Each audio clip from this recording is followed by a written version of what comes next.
Good afternoon everyone and welcome on Drive. I'm Brent. VM's on camera with me this afternoon and we've got Tulani. Tulani back again with us. He's last time he was with us the last time when Scott and I were with the wild dogs. He's come to learn a little bit more about the cameras. I think Tulani wants to be a cameraman one day.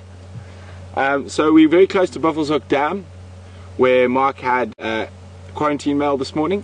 So we're going to go see if we can find him again. And for those of you who first time viewers, we are live, believe it or not, by a few seconds of buffering over the internet from the Sabi Sands Game Reserve in South Africa, in specifically at Djuma Private Game Reserve, which falls within the Sabi Sands Game Reserve. Hopefully we can find some animals for you this afternoon and you all have a great time.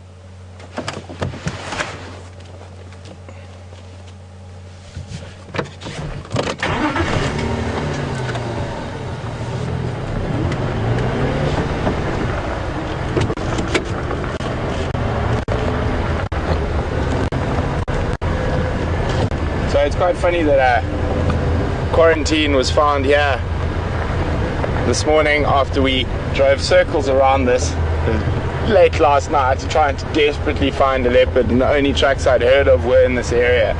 But anyway, that's how it goes. We're not in a zoo.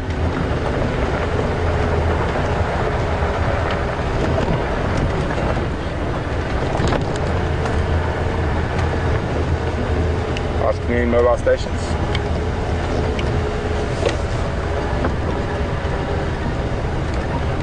So we're at Buffalo's Hook Dam now. No buffalo or anything here. So we're just going to go straight to the last spot that quarantine was left, which was lying behind the dam wall on the road here somewhere.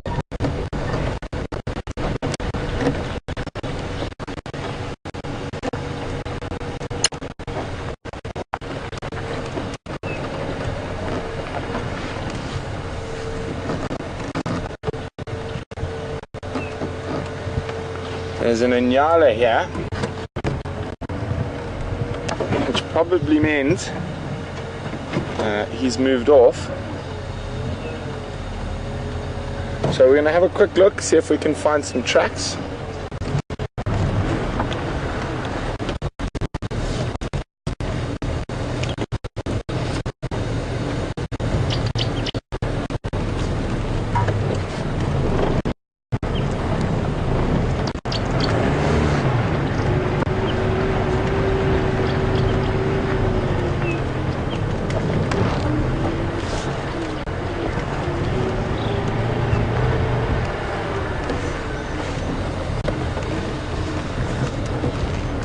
Making sure he didn't go this way. I don't think he would have. So what our plan is going to do, we're going to check down Gwari Pan Road for any tracks. And if we don't get any tracks there, I'll come back to the last place he was lying. It's possible because it's so hot he might not have moved too far. But as we've learned with these leopards around here, they tend to move quite a bit during the day. Good afternoon, no updates yet. One station following up on quarantine from this morning.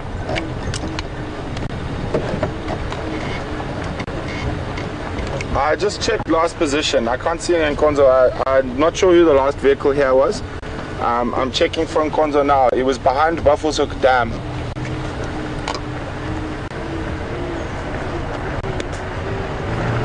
Oh, flies are out in force.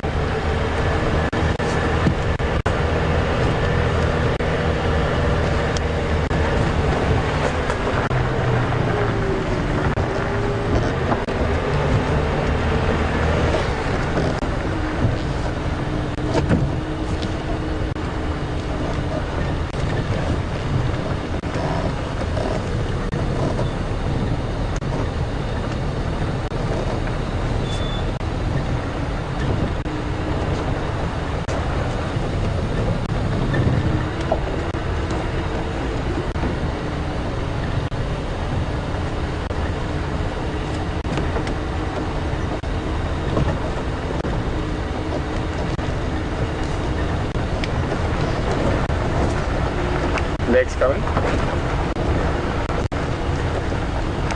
afternoon, Lex. Do you know who the last station with quarantine was?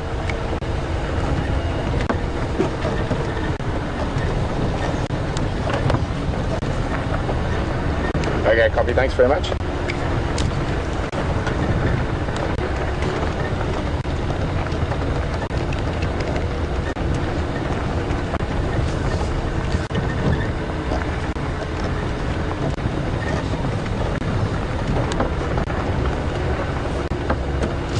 Okay, copy. Thanks very much. There's no tracks coming out of there. I'm just going to check down to Nyala Road North, and then if nothing, go back to last tracks.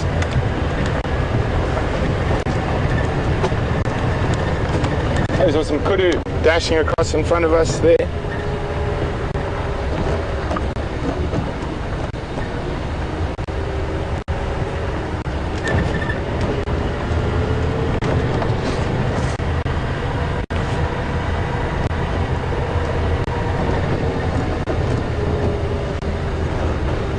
So we're going to check here. This is to the right of us is the same drainage line that flows from Buffelshoek Dam. We're going to go check now if any tracks come out. You might have moved into the drainage line as it got hotter during the day. But if there are no tracks, we'll go back to that last position and I'll take a walk down the drainage line.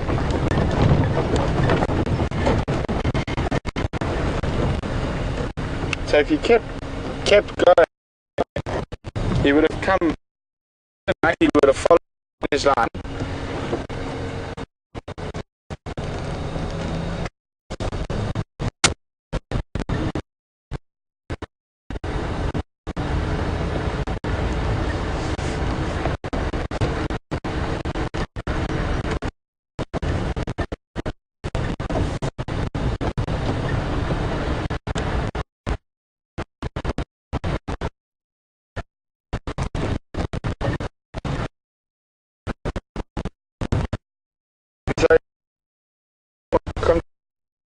Gosh.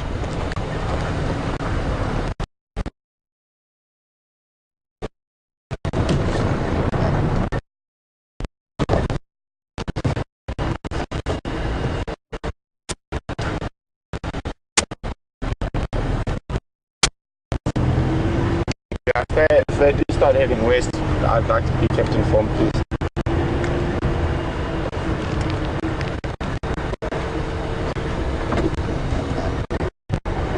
Okay, so no tracks coming out here. So the most is sleeping in wet. So let me just find a spot to do a U-turn.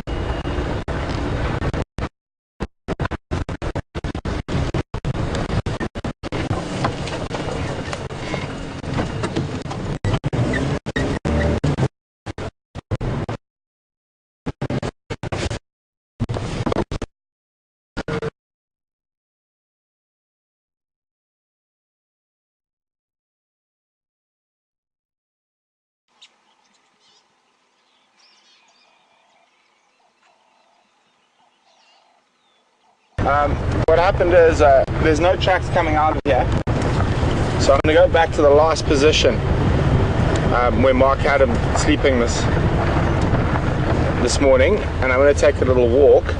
There's lots of kudu and inyala around here at the moment, so who knows, maybe they'll do the job for us and spot him and bark, tell us where he's hiding.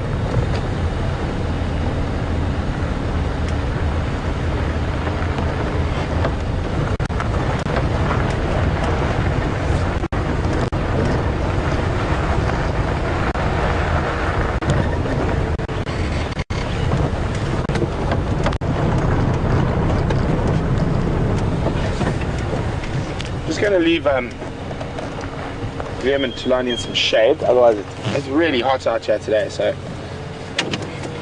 no, that's not really enough for you guys. Let's try a little bit lower down. I'm just worried about.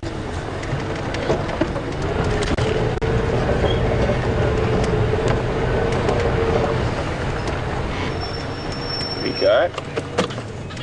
Don't want our cameraman and his assistant to fry. So I'm just going to take a quick little stroll in this drainage line here to see if I can find any tracks, or maybe even hopefully find him.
So there are also tracks of the anti-poaching patrol, which might have spooked him off. It looks like he went up and over the dam wall, so we're going to go check the drainage line behind the dam. Maybe we get lucky there.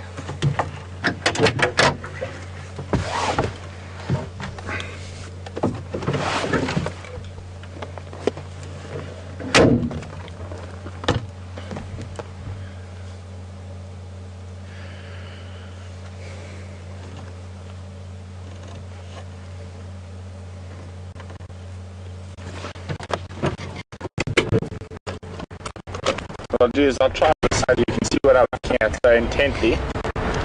I'm not sure if you're going to be able to.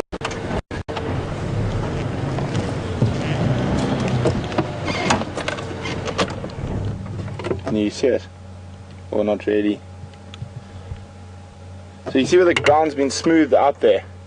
That's where he's lying.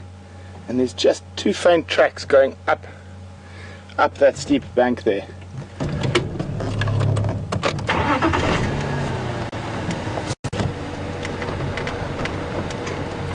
Literally went right here. It seems the lions and leopards are keeping me on my toes. Walk around both of them, fun with all the buses that are normally around here. You just got to be extra cautious when on foot around these water holes because of the buffalo. Although you can't see any now, there could easily be some lying up in the thickets around here. The good thing is it doesn't look like he walked back up the road, which is towards our northern boundary.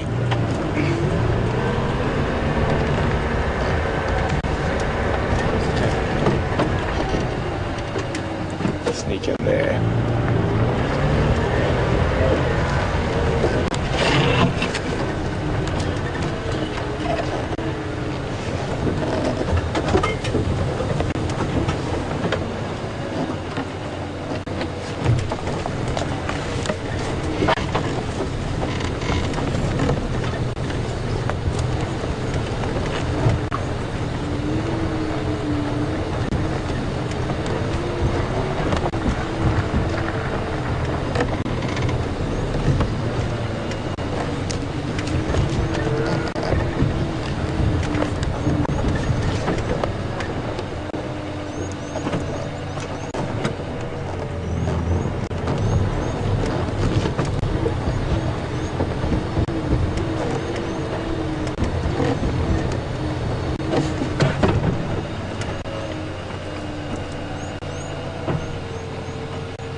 There we go. There's leopard tracks going that way. Just keep a lookout in all these shady spots here. We're going to go around where I can climb up. Just make sure he didn't come back down.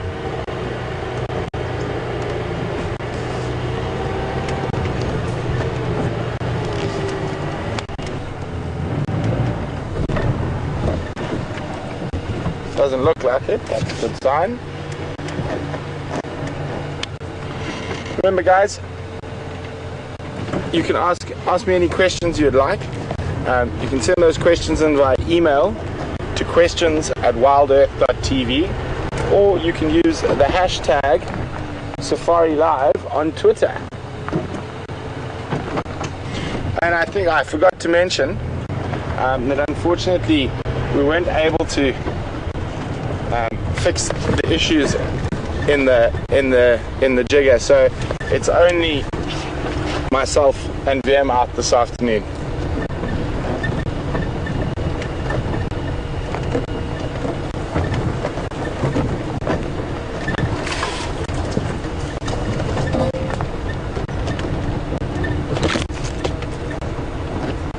There's lots of never, and they're not crying, which means he's probably passed through here already. They look far too relaxed. Oh, that's actually quite pretty. The truck should have come up here somewhere. I just saw something pretty that I think I'll show you. In the meantime, so nice Inyala bull drinking on the opposite side of the dam.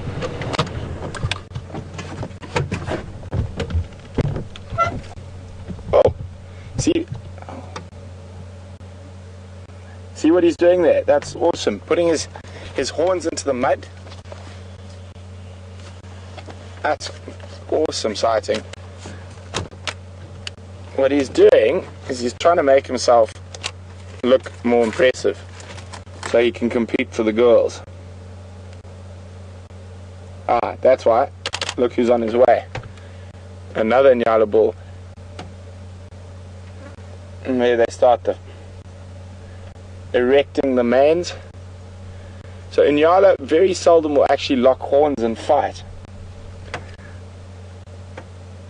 What they do is they actually have a standoff, like, for lack of a better description, a walk-off, to quote Zoolander, to see who looks the prettiest, and whoever looks the prettiest, the biggest, wins.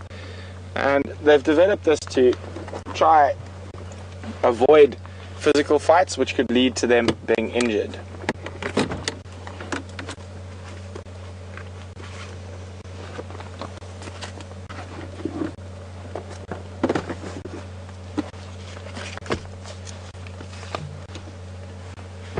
So that's why he's digging his horns into the mud there, was to make himself look more impressive.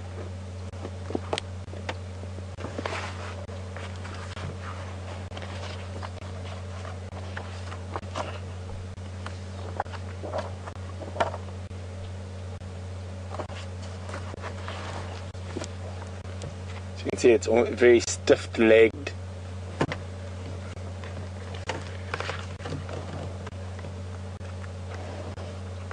The pretty boys of the bush.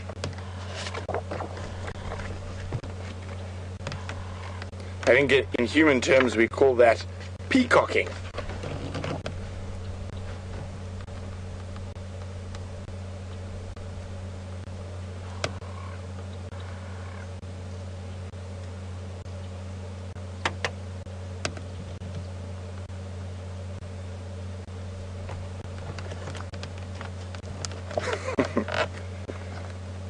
Look how he's arching his back, trying to get that man to stand as high as possible.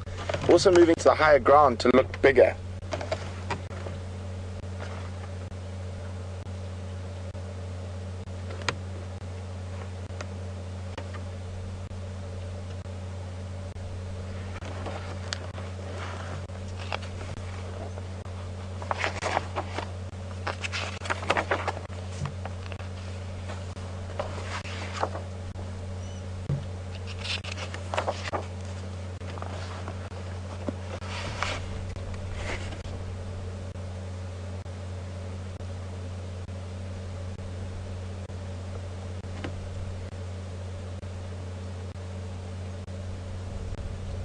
There's not too many girls.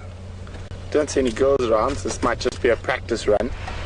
Just gonna sit a few minutes, see if the other male also puts his horns into the mud.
So, quite interestingly, in that little contest that's happened now, the first male we saw actually won. And the only way we can tell this is, earlier on that the first male had his tail raised, and the second male had his tail down. And the tail down is a sign of submission.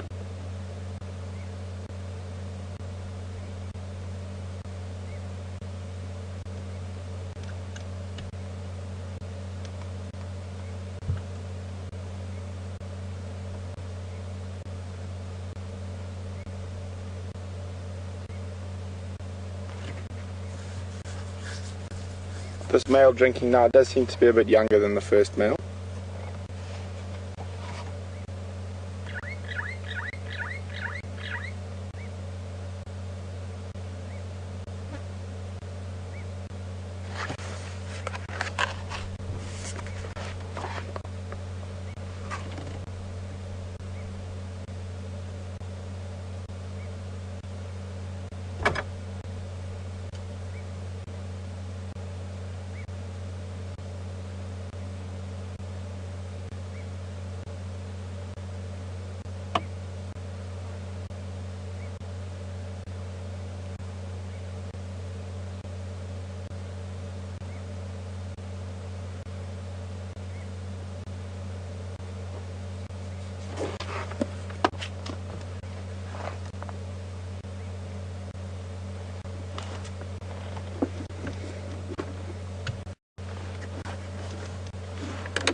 Okay, should we carry on, see where these leopard tracks go?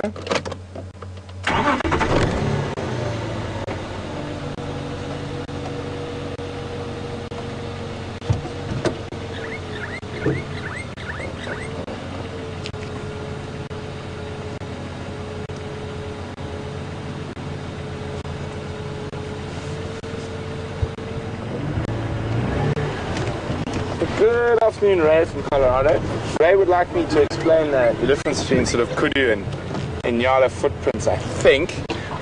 Ray, I will do that, but while we still have light, I'm going to try keep on the leopard tracks, but I will. I'll ask Alex to just remind me a little bit later, and we can bring out the book and I'll show you the difference between the tracks.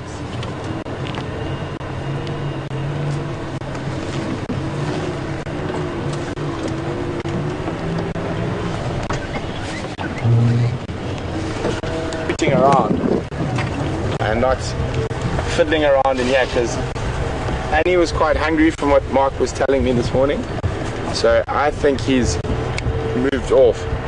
And the fact there's so much relaxed prey species around here, if he was going to cross on that last line, he would have crossed around here. There we go. Okay, he did. He went straight through here. Okay. We're going to go be smart and work from the furthest possible position he could be back towards Buffalo's Hook Dam. So rather than tracking from behind, we're going to try preempt where he's going to arrive. Because these tracks are now probably 4 or 5 hours old. So, oops. Big hole there. So go again, Alex.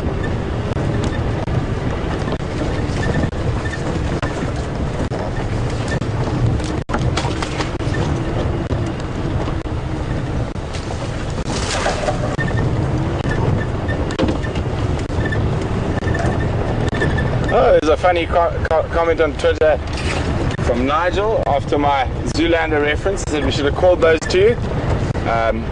Derek Zoolander and Hansel.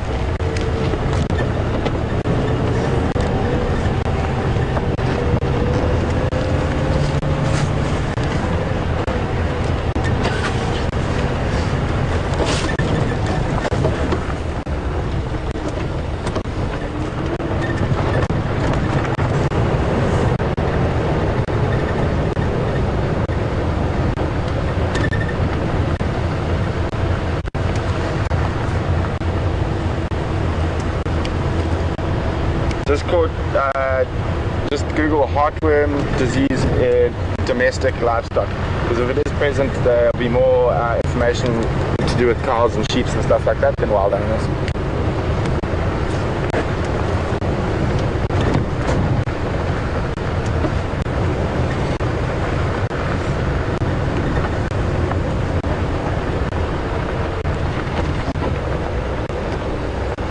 I'm just checking carefully that you didn't.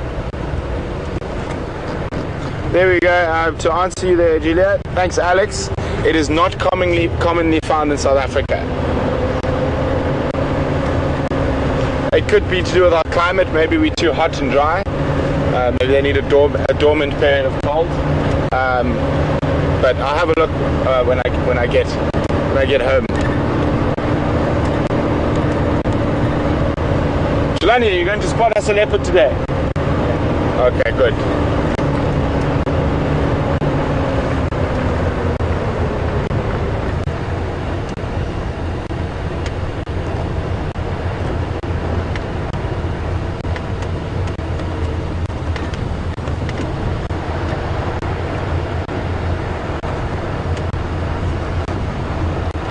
So we're going to check our eastern boundary. So Poffelzoek Dams actually, as the crow flies, not that far from here, and we have found these leopards on this boundary a couple of times.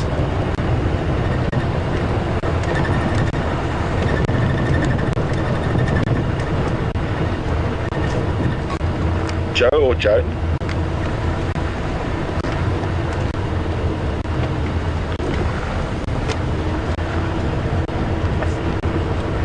Good afternoon, Joan. From Connecticut? John Walker from Connecticut. Sorry, our radio comms are being a bit funny. John would like to know where are the lion prides these days. You know, John, I keep asking myself that every game drive. Unfortunately, copy. John's been asking where the lions, and I keep asking myself that every game drive. At the moment, there are lions to the south and to the east of us. The Djuma timbers are at a place called.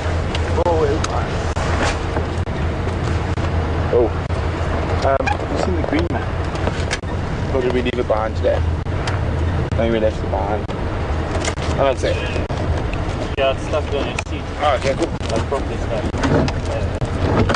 Yeah, I was just stopped in the shade up ahead. So I'll work out how far they are, but they've literally been skirting our boundary. I had tracks of 2 male lions 2 days ago. Yesterday morning. They literally came onto our property for about 400 meters and then they went. So I know there's a pride to the east of us, and then there's definitely a pride to the north as well, and then the Djuma timbers are to the north, and I'm not sure where the sticks were. Let me see. I just wanted to see what the name of that pan was, so I can work out how far they are from us.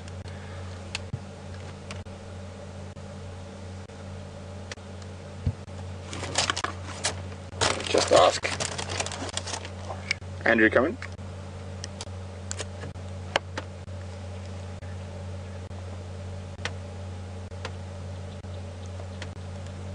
Oh, there we go, there it is. Okay, where's the there? We're from there. So about 3 kilometers, the closest lions to us. Which in this heat, the lions are not going to move probably before 6:45 tonight, 6:30. It is very hot today.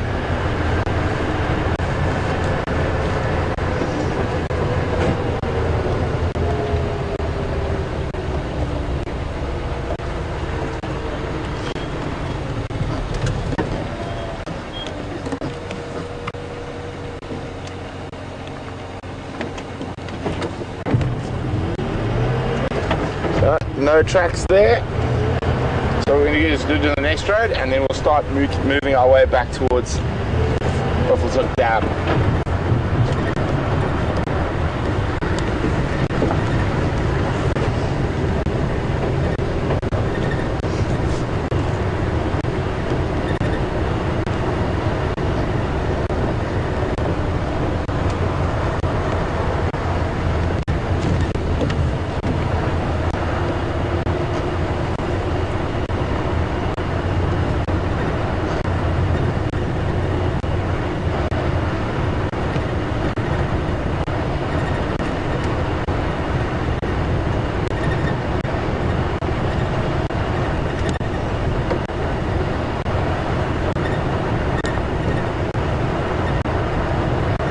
It's amazing how fast the bush is drying out.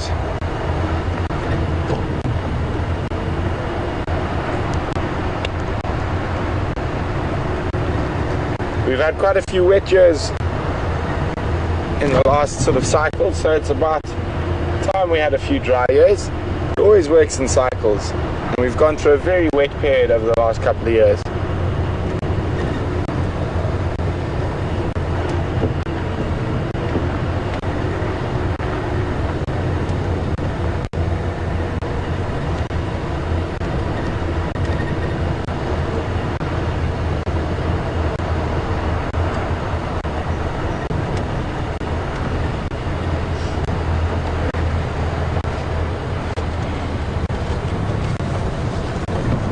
Okay, so no tracks coming out.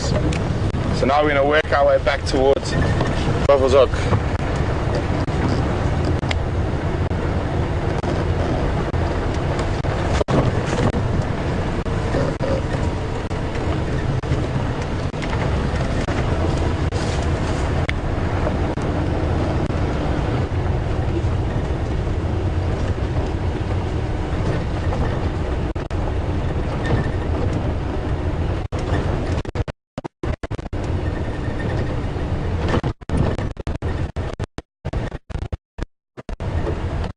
Amazing how still the bush is when it's this hot.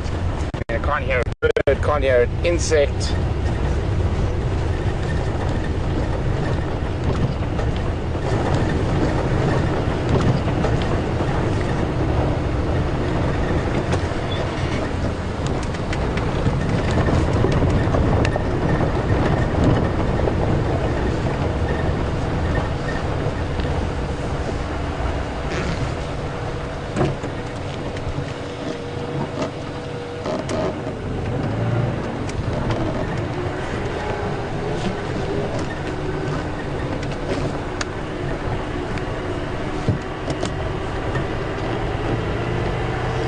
Afternoon, Sherry from Ohio. Welcome on Drive. Sherry would like to know about the wild dogs that we saw last week, and I mentioned the one had worms because he was dragging his bottom along the ground. Sherry, with wild dogs it's pretty much safe to assume they all have worms all the time, and no, they're not going to die from worms unless they are suffering from something else as well.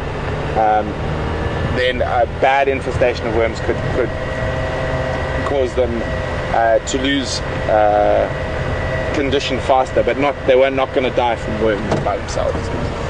Most of your carnivores out here are going to be full of worms and flukes and lots of nasties in their intestines and internal organs.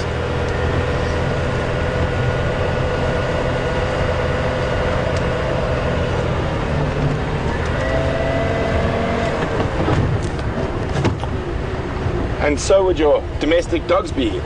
Your domestic dogs would be if we didn't give them worm mixture.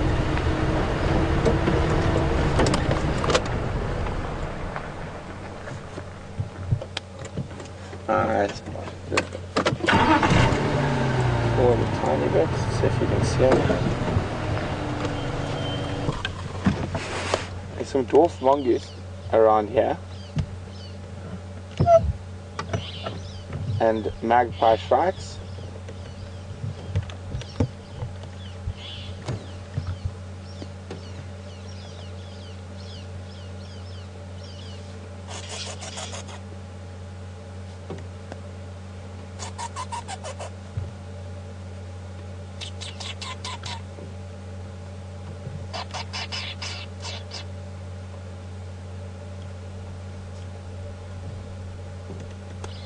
Oh, they're not really being cooperative. The grass is a bit long here. Another reason it's always good to just stop and listen to see if any of the other animals have picked up on a predator moving.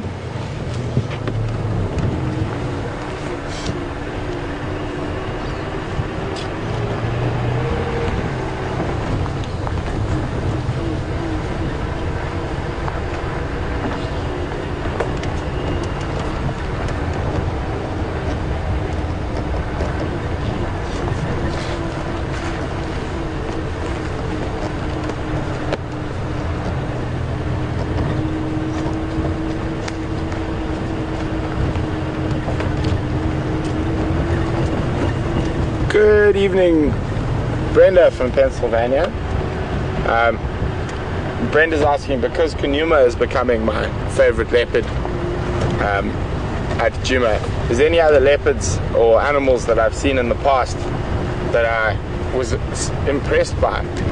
Many, Brenda. I think a couple that stand out for me in particular would be a leopard who's actually still alive, south of here, but I think he's really pushing towards the end of his life now. Called the camp pan male. Sorry, 1 second, I need to listen to this.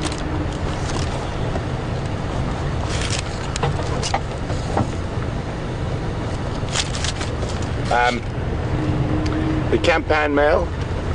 He was the dominant male leopard around sort of the south central part of the Sabi Sands. He held his territory on the Sand River. Probably the biggest male leopard I've ever seen in my life, but also just quite an interesting character.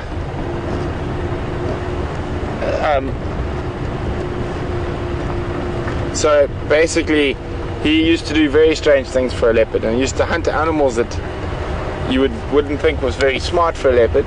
And we've seen him hunt baby buffalo out of a herd of 400 and sort of hide there and then just grab this buffalo and run up the tree with it before the cows and stuff could even react. And then on the female leopard side, there was a leopard called Shidulu, which means termite mound in Shangaan. Her territory was on a road called Shidulu Road, and she was just the most beautifully colored leopard, sort of dark jaguar-like colors, and also I think the thing that really did it for me is she was probably the hardest leopard to find down there. So I spent many an hour trying to find her, and she was often, oh, this is confusing, the leopard track's going the other way. Yeah, I know, they're going both ways. She was quite often the hardest, as I said, leopard to find, and she'd be in the Sand River, and also even if you found her on foot, just getting a vehicle to where she had her, she had cubs at that stage, was near impossible.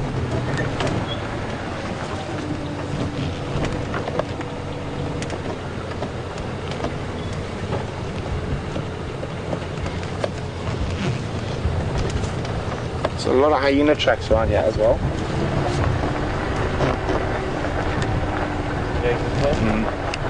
Legs coming. Sorry to trouble Lex. Just a quick question. Which side did quarantine come from this morning? The east or the west?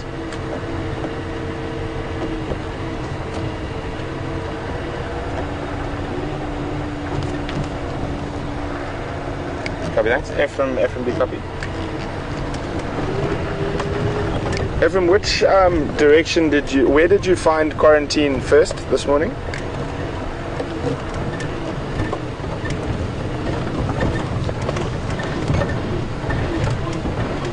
Okay, copy, thanks. I got another Mandolo and Gonzo coming from the east on Hippo Pools.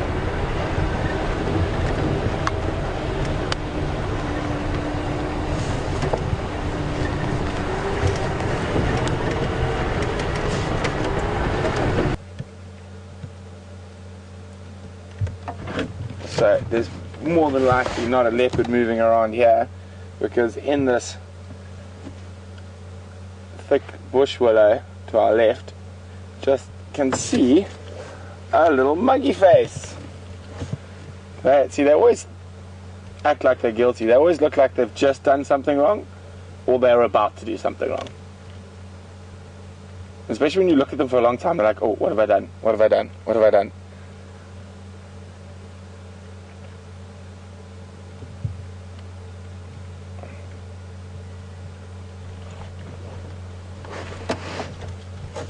You know, climb up and probably come have a look at us from a better view where he feels a bit safer.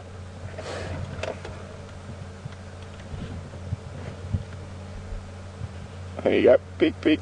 Oh, Tell me if he goes too far, I'll move the car. He's gone too far. I still got it. Still got him? Put him off. Halfway upside down. VM's showing some impressive movement to get that shot. Come on, now go to the top, spot a leopard, shout at it so we can go find it.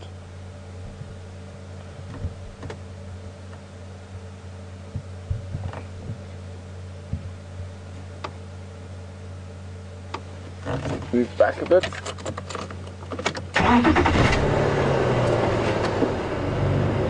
Say when? You got it?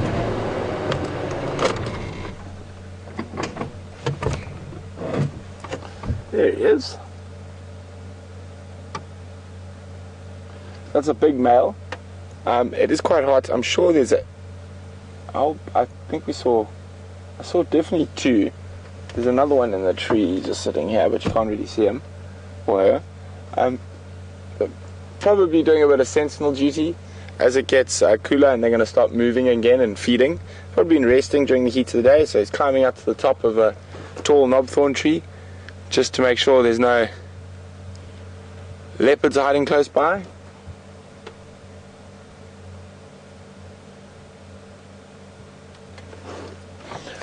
Come on. Well, we'll be listening for you if you spot a leopard, and we'll come dashing back.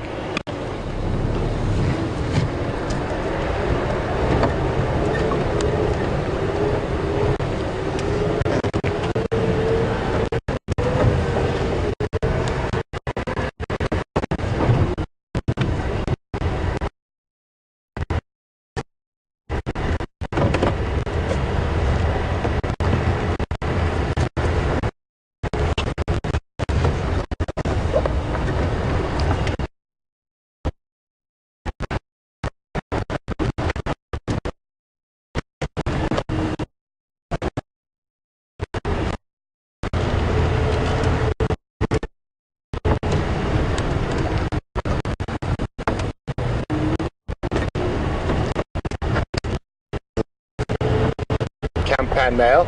He's 15 years old now, so he's no longer able to hold his own territory, and he's so basically hangs on the peripheries and tries to keep a low profile in other males' territories.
Good afternoon, James from Missouri.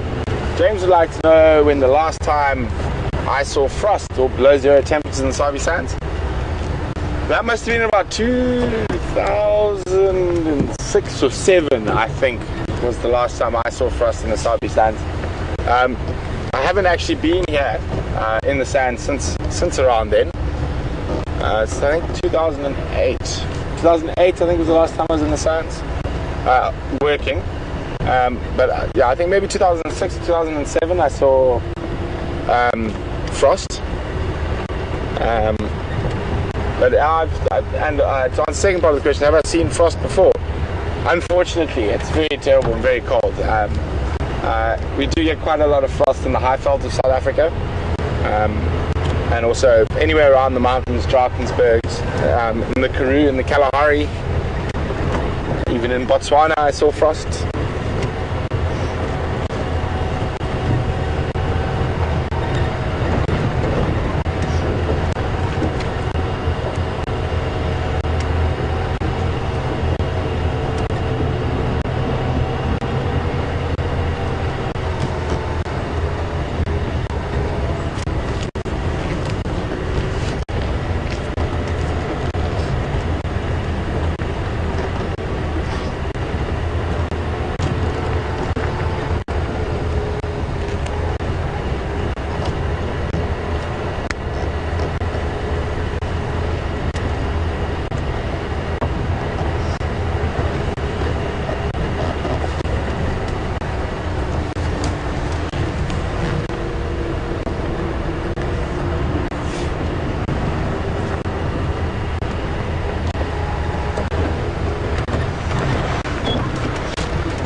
there.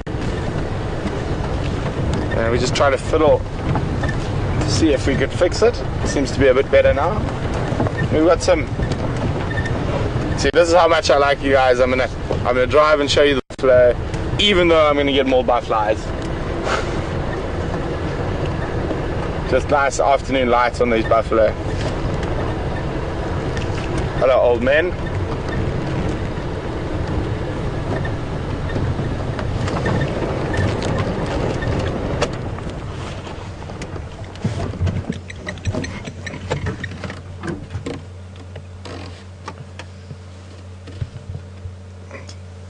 Let's get the one on the other side. Might be a nice reflection if he doesn't move too much. On the opposite side. Left. And there. Yeah, like there. Yeah, just nice light on him. You can almost see that sort of the reflection off his body.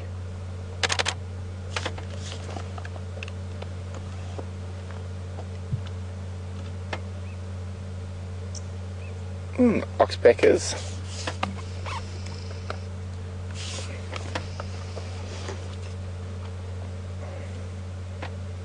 Sure, the water's disappearing quickly. Oh, there's a very pretty little bird on the edge of the water to the right of that buffalo there, just walking along the edge. Okay, there we go. A little bit further, I think. Where's he got? There you go.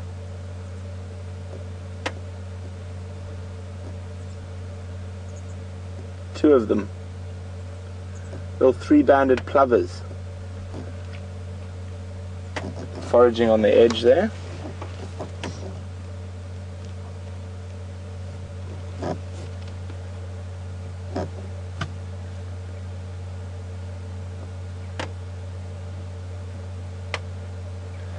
So we got some blacksmith lapwings opposite us.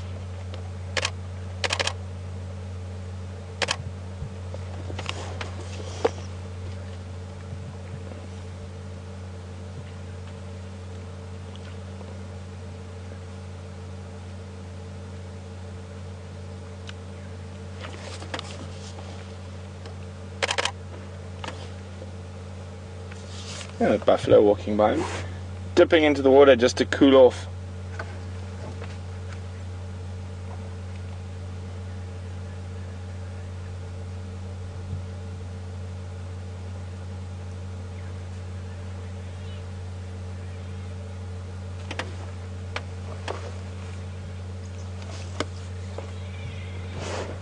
See now, just behind that buffalo, there's a whole bunch of oxpeckers sandbathing. So even though they feed off parasites, they get parasites themselves, lice and things like that. So one of the reasons birds dust bath like that is to actually try to get rid of some of the parasites.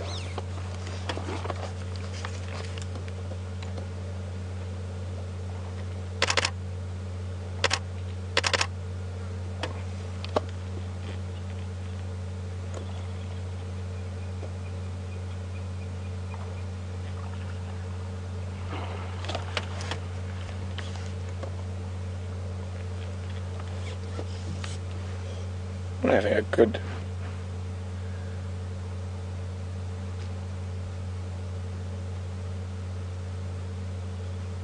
see, even though there's very little competition between these bulls, they're not competing for females. Just because the other male walked up to where he was, he felt that he needed to stand up and still show that he's not to be trifled with.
Well, let's have a look at these blacksmiths.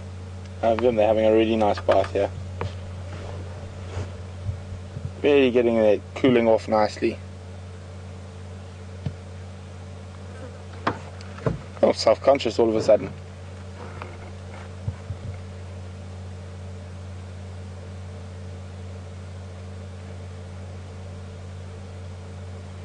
Good afternoon, Carol Ann, who follows our drives on maps. We are at Twin Dams, and we came down Inyala Road North, then Inyala Road South, and then onto Twin Dams across. Then we went down the Moati, and then came out of the Moati at Mamba Junction with Mamba Road Twin Dams, and then we went straight down Twin Dams to get here. Okay, well, let's keep on moving, see what else we can find. Goodbye, old men. Thank you for the flies. Hope we took a few for you.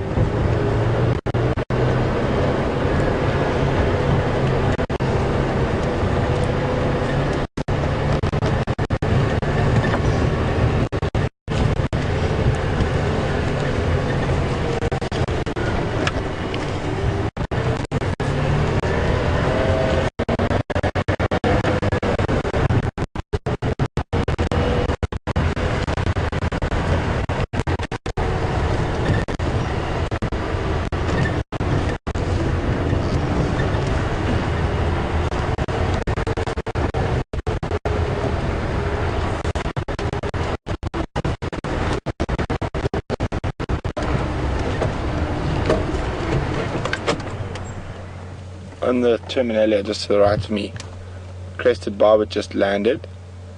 I think it might even have a nest there, so let's try to sneak forward a bit. Oh, there you go. It's that heavy bill. Such a pretty bird.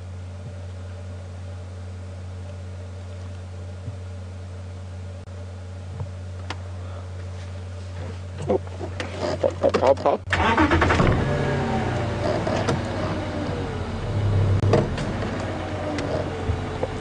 Does look like a good spot for a nest. I just was going forward to look at.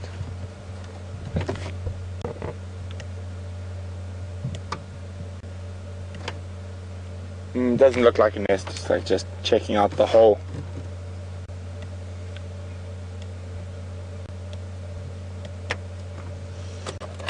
Cleaning its beak. Yeah.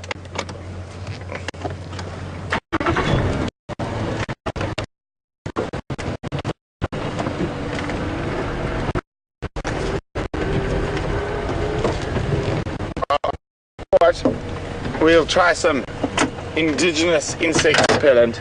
I know I've only ever heard of it working for mosquitoes,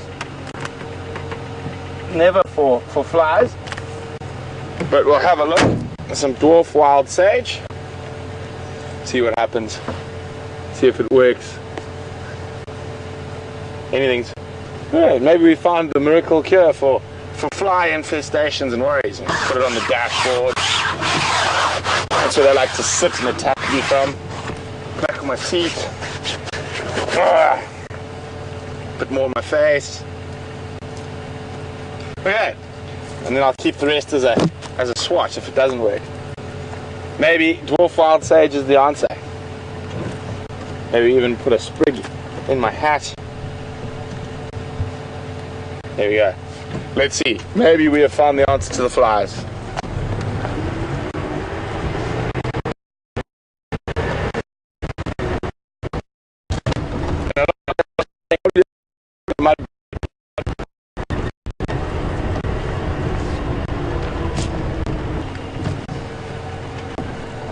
So go again, what did you have it go down?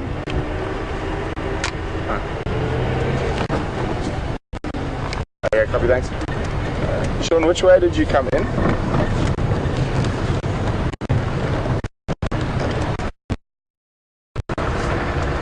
Copy, so you haven't checked around Treehouse or that area yet.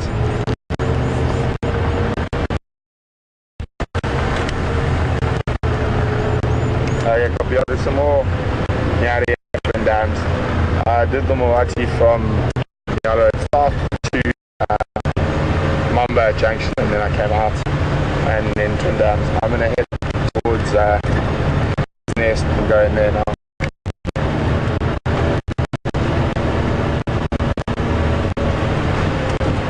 The real test will be the next time we go past buffaloes to see if the fly repellent works.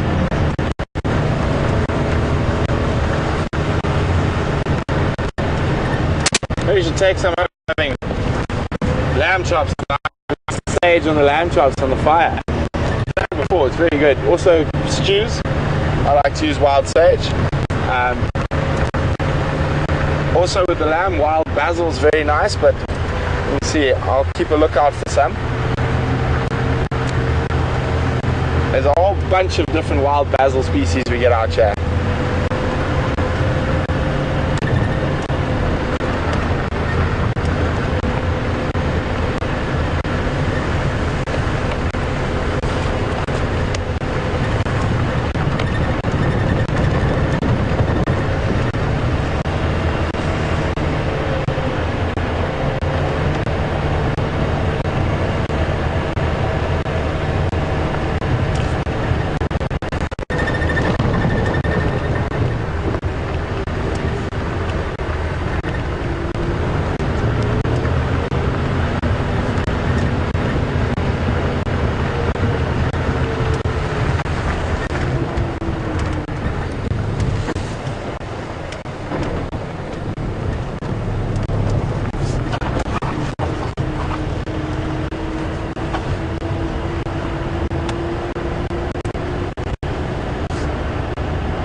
Maybe the trick is to brew it and make a stronger concoction.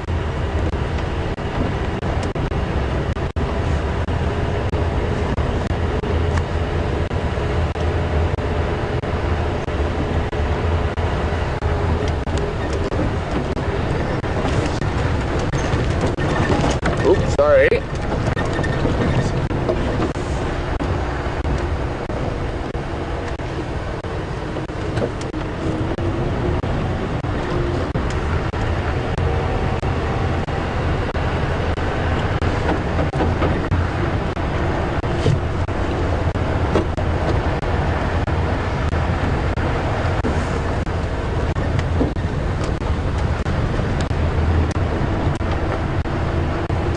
Well, so far I don't seem to have too many flies on me.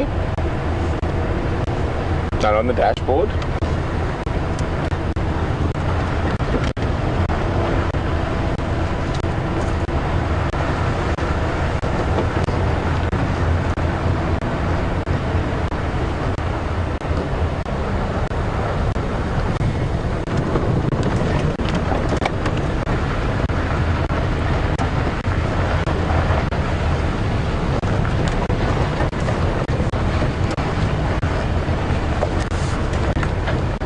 Sorry, go again. Copy, yeah, we are quite close to Gowrie Peak at the moment.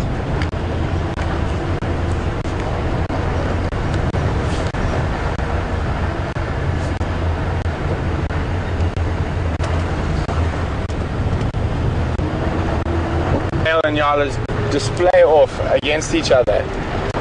It says it's very, very civilized. She would like to know whether there's any other animal that have a similar sort of standoff. Not that I'm aware of, Pat. Nothing quite as intricate as. No, it's not. As the Nyala.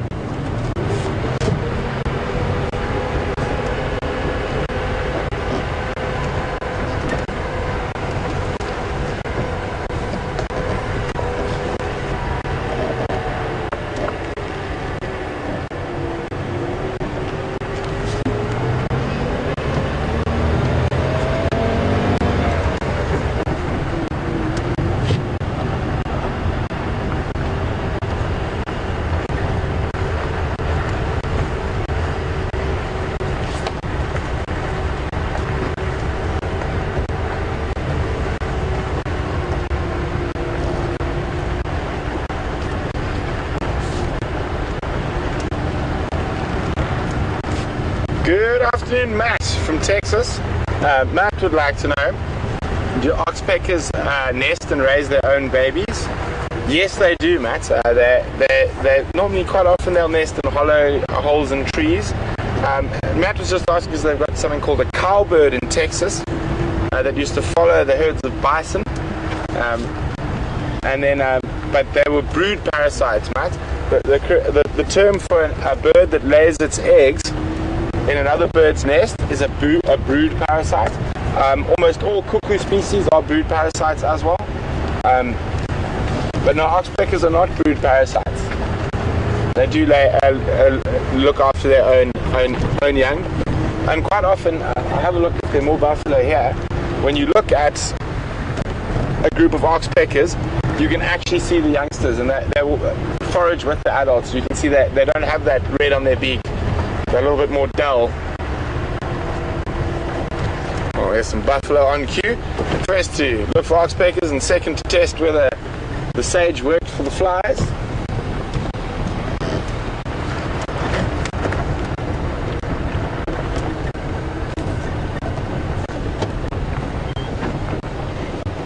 And the answer to the sage question is no. It is not the miracle answer to the flies. Let's try to find some oxpeckers. I only see an adult. There we go. There's a youngster on that one. Looks like. So you see the adult with a bright red beak. Wait for the second one to turn. That's also an adult. But the youngsters, you can see, they don't have the red beak, or the yellow around the eye hasn't quite developed yet. So they're the same color as the adults, except the beaks are not as colorful. Wow, look at those flies.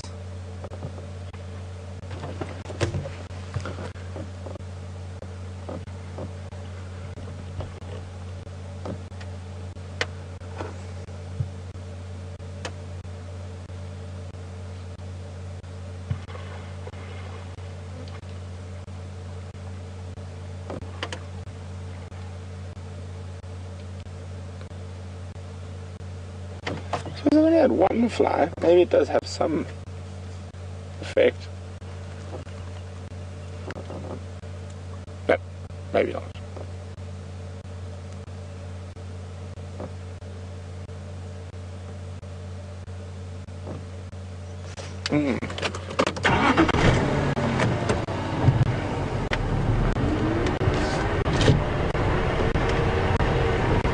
Oh, we're hitting all the new normal leopard hotspots and we're just not finding tracks.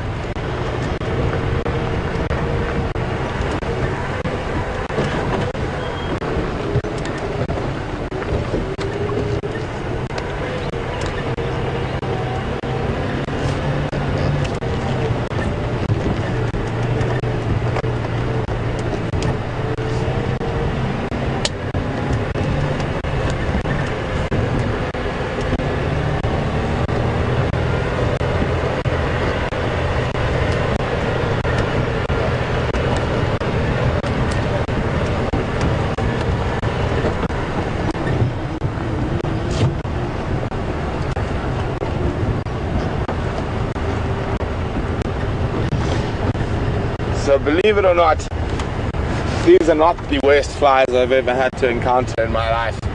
I've worked in quite a few areas where they're tsetse flies, and these, apart from not only being irritating, when they bite you it's very sore, and certain people actually react quite badly and get quite big welts from it.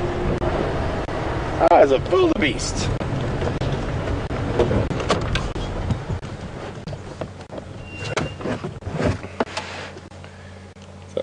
Lone wildebeest bull. The girl's off visiting another bull. So the female wildebeest will move between different bulls' territories.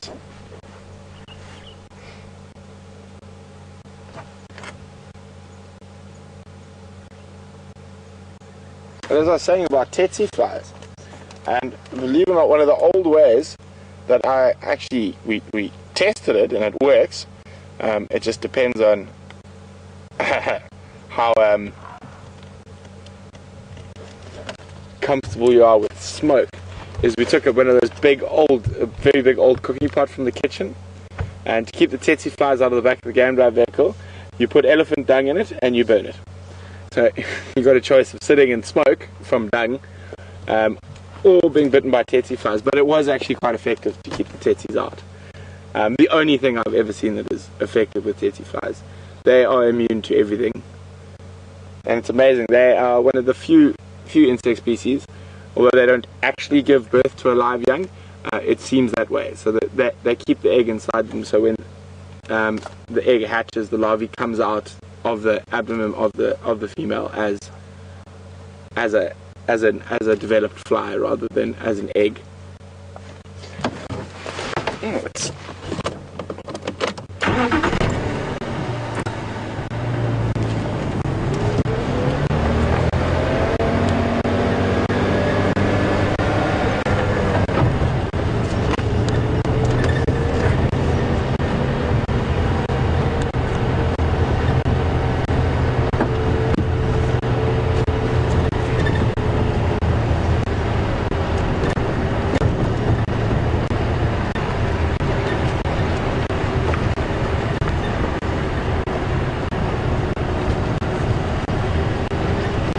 This wild sage is such a pleasant smell.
I do love this time of the day.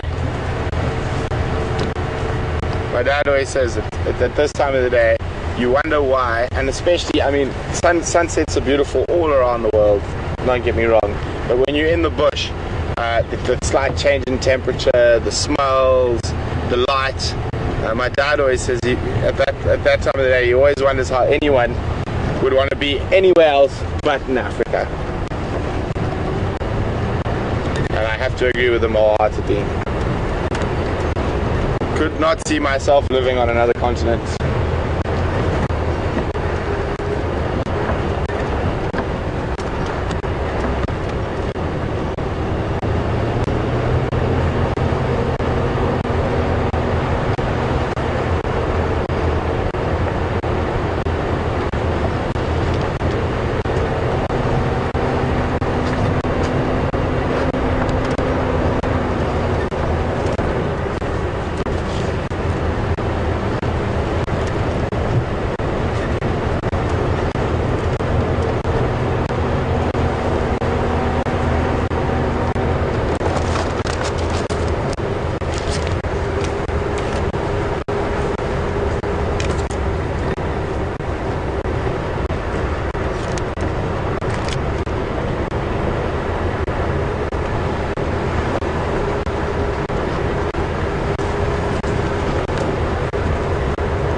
So I'm just listening to the guys talking where the lions are in Buffalo's Hook, and I'm just really holding that, crossing fingers that they do cross the. Unfortunately, the Djumas are quite far away from our boundary, but the Matimbas are quite close.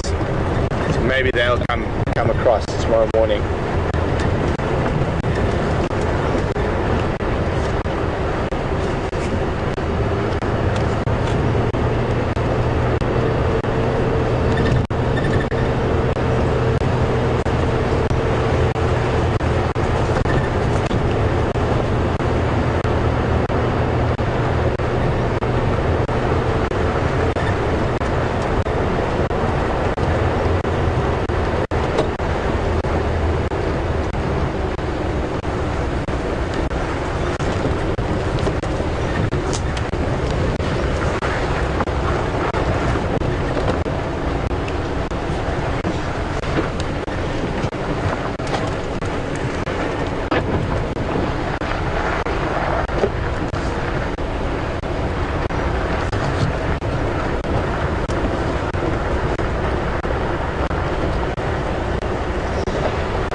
to get fun soon. They're going to start rutting, making lots of noise and chasing each other around.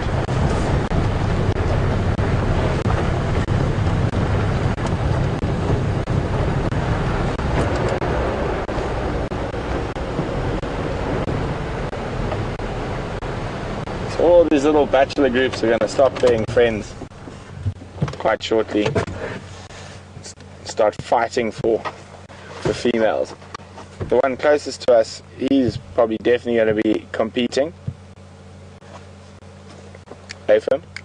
But that other one at the back, he's still got a year or 2 years left before he's going to start competing.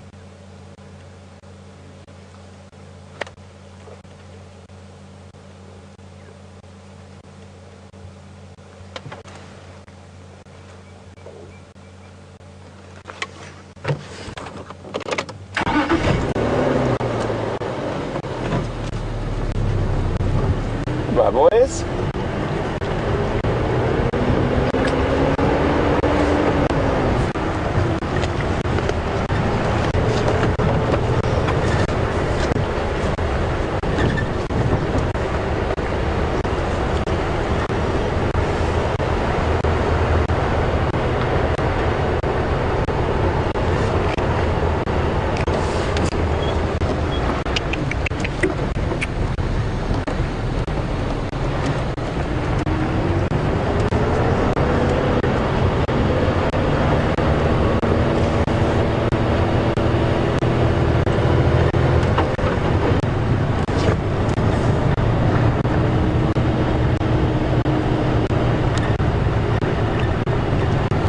Well, on a positive note, since thank you very much. Alice was just saying there's been a lot of recipes in on how to deal with flies. One particular one from Dave in the UK saying a couple of drops of paraffin in your washing helped in the Tetsi belt when he was there.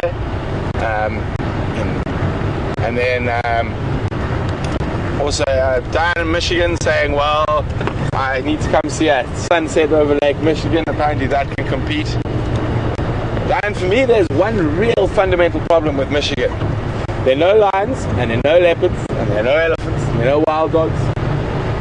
That would probably be the biggest thing for me. And it's cold.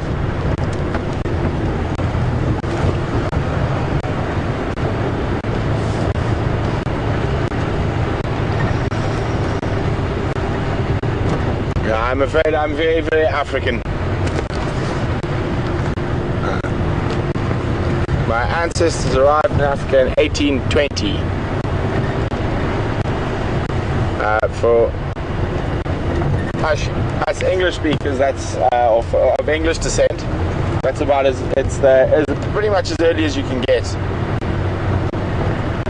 So in a few years, my ancestors would have been here or in Africa for 200 years. Bim, do you have any idea how long your ancestors have been in South Africa? I think my great-grandfather was a pirate. Right here. That's cool. Oh.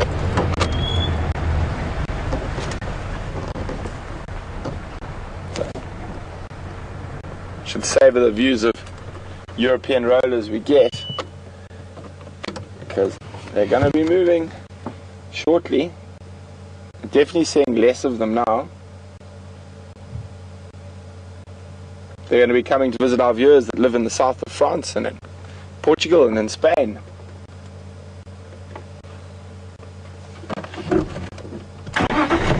Who's gonna?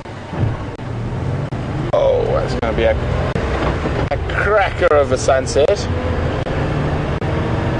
Just going to get out to an open area.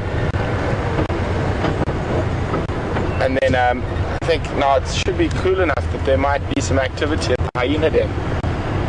So we'll go have a squiz there. Let me just get down to the open area, see the sun nicely.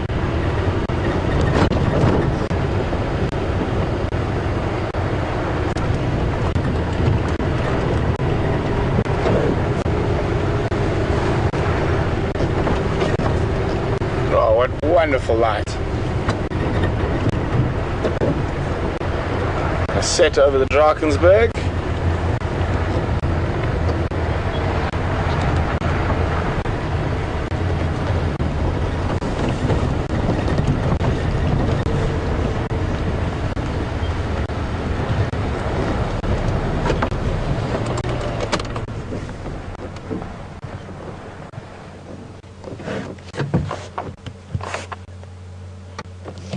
Maybe looking at something like that, I almost feel the need that I should have a GNT in hand.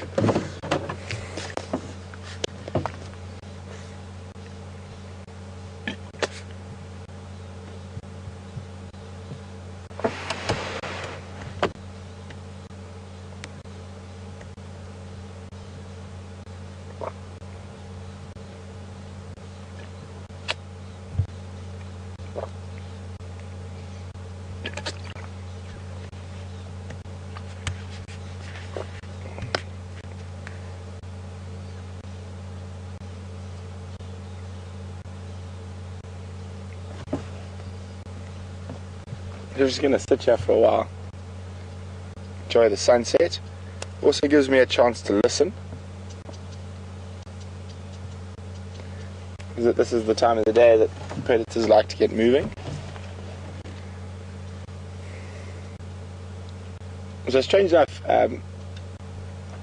when people come on safaris, it's often that at this time of the day your guide will stop for a sundowner drink, and everyone thinks it is to watch the wonderful sunset. And as beautiful as it is, the origins are not actually from stopping for a drink to watch the sunset, and it actually started, as far as I know, in the Sabi Sands in the 60s. Just when people sort of stopped hunting the big cats and started trying to look at them rather. And what happened was that they would struggle to find them during the day because the animals were very skittish and nervous of vehicles and people.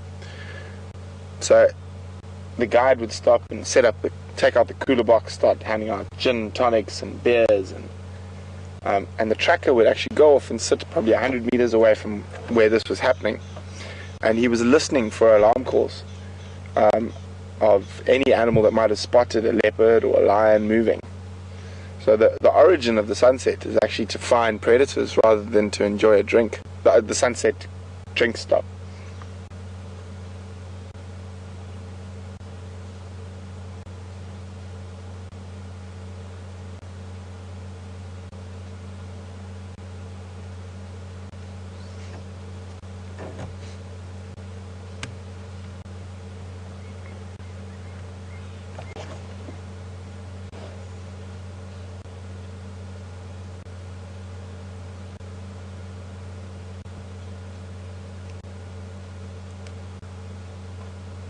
Look at that sky.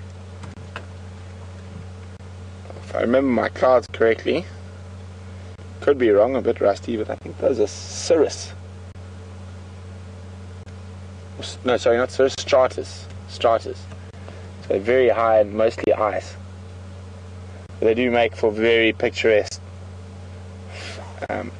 sunsets.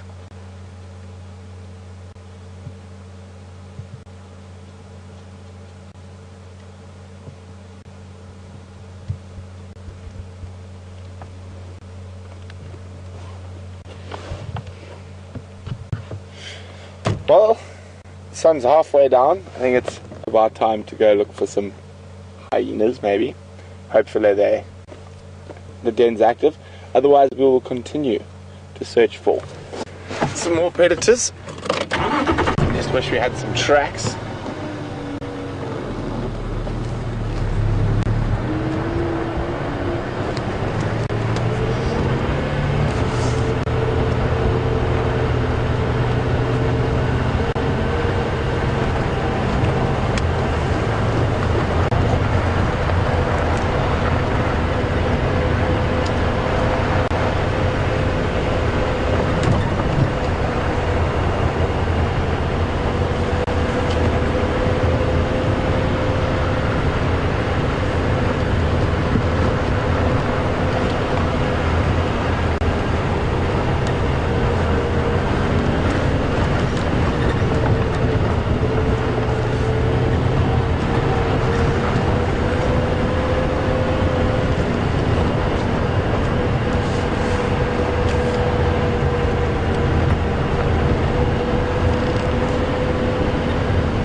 he'll be on the Arathusa channel.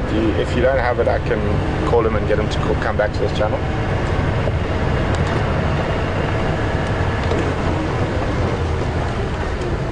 Hey.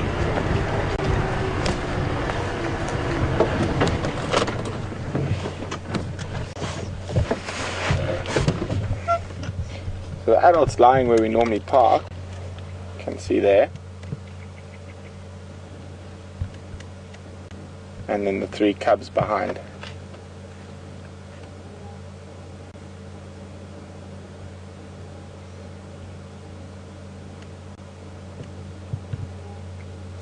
What we can do is I'll reposition just now so we can get a bit closer to the cubs. And just seeing if they might maybe come out while we're here. With an adult here, they might come exploring.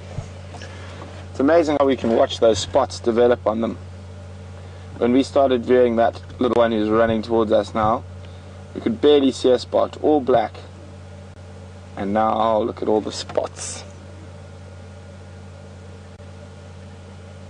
Also, a bit older now, getting quite a bit bolder. Quite happy to run away from the entrance of the den.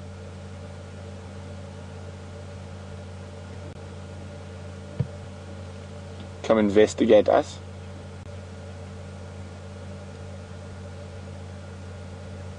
Oh, straight past adult, coming to investigate this funny thing that comes and visits him or her every now and then. So you can see that sort of becoming a miniature adult now, the colouring coming through.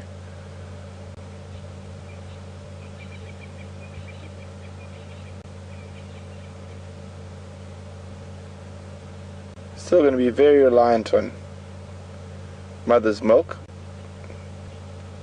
They nurse for a very long time, which is quite unusual with predators.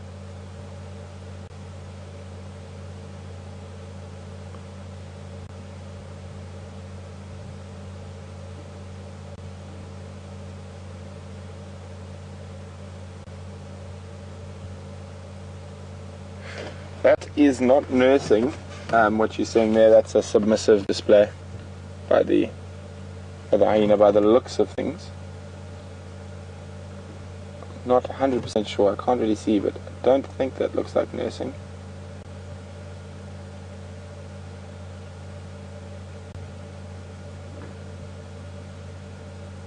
Those ears. I'm going to move around a little bit.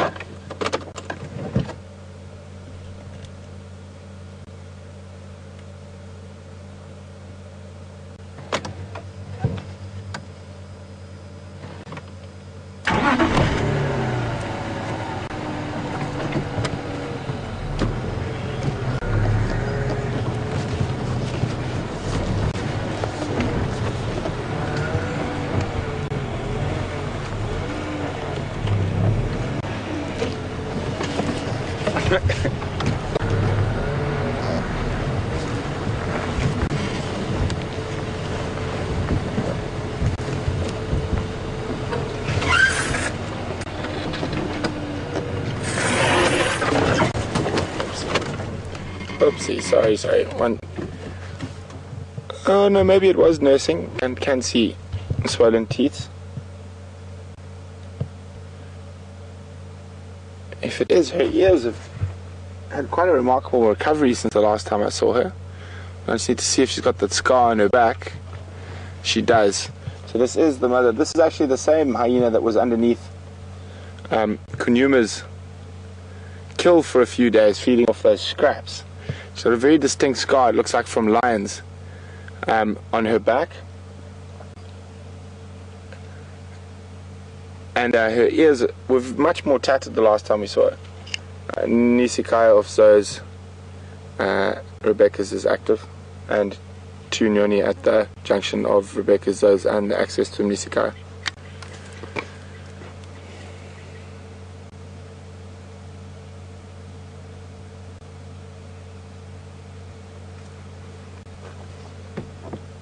I haven't heard anything.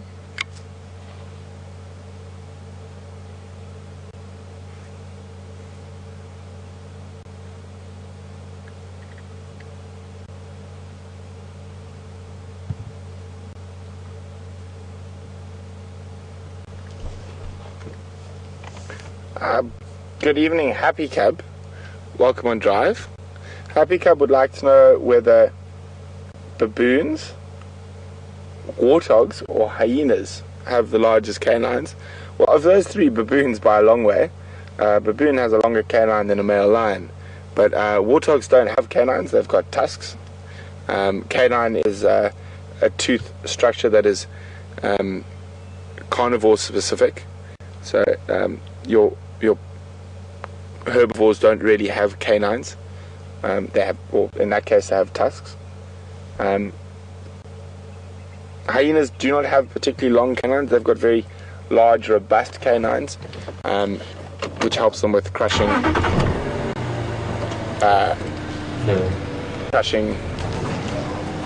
bones and things like that. Okay.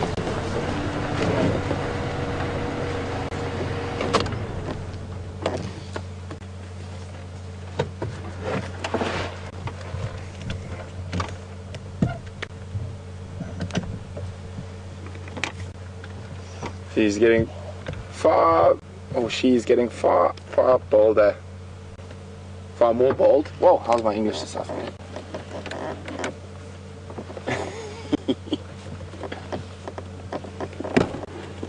I've had them steal the little hubs off the tires before, from about this age.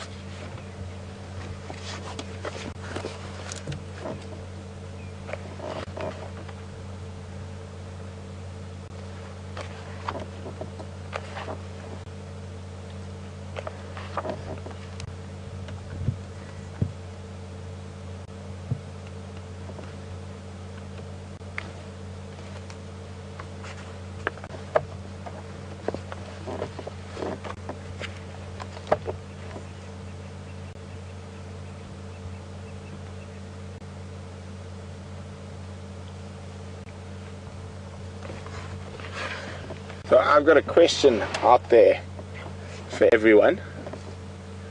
Partly it's a two-part question. The first part of the question is, how many hyena species are there in Africa?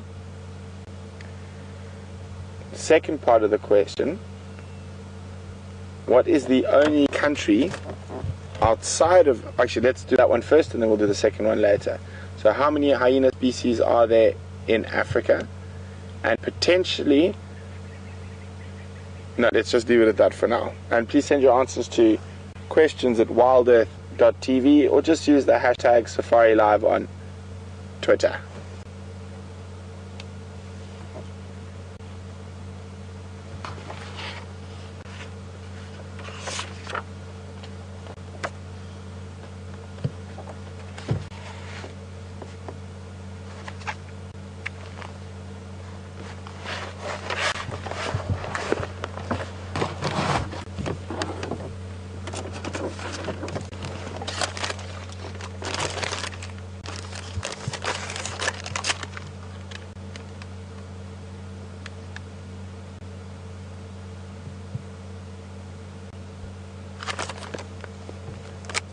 Sorry, confirm which road was that?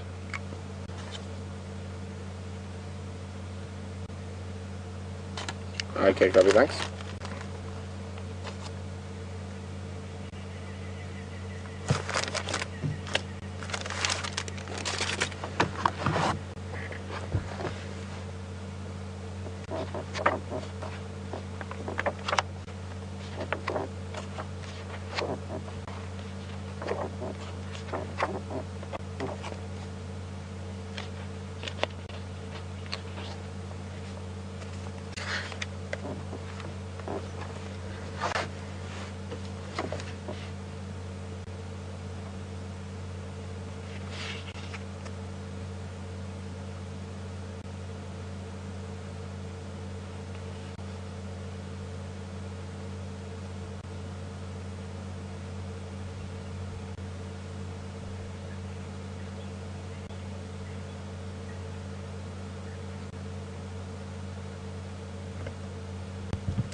We got 4 species from Alan, 4 from Joyce, 2 from... So going into the last 2 names? Sorry, wrong radio.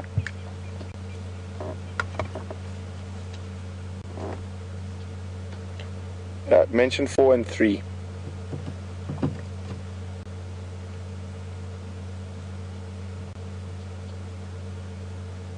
Okay, a lot of people are saying 4, which is theoretically correct. Holly 3, Elaine 4, Wendy 3. There are 4. Julia, Christy 3. Oh, look at the game going on now. There are 4 members of the... No, hang on. Yeah, 4 members of the hyena family. Sorry, lots of noise on the radio. There's 4 theoretic members. One is not actually a hyena, it's called an aardwolf, or which basically translated means earth wolf. And they are almost completely termite eaters. But they are part of the hyena family, and they do look very similar to the striped hyena. So of the actual hyenas, you've got spotted, brown, and striped hyena. And in South Africa, we only have brown and spotted.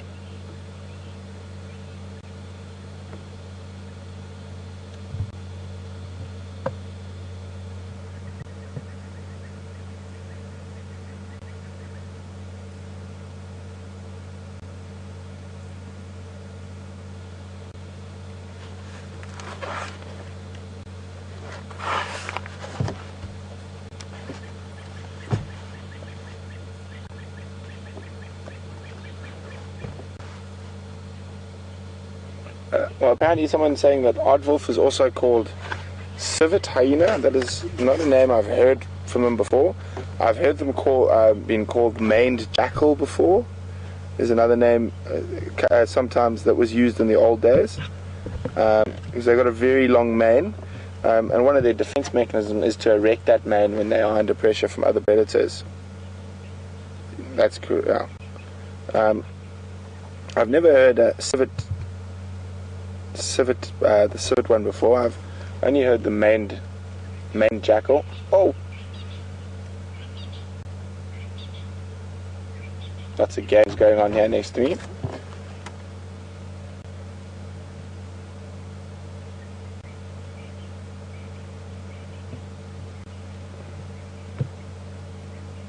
Okay, apparently it's from in a book by a woman called Inga Rina, calling it a civet hyena. Might be from East Africa, but I haven't heard that before.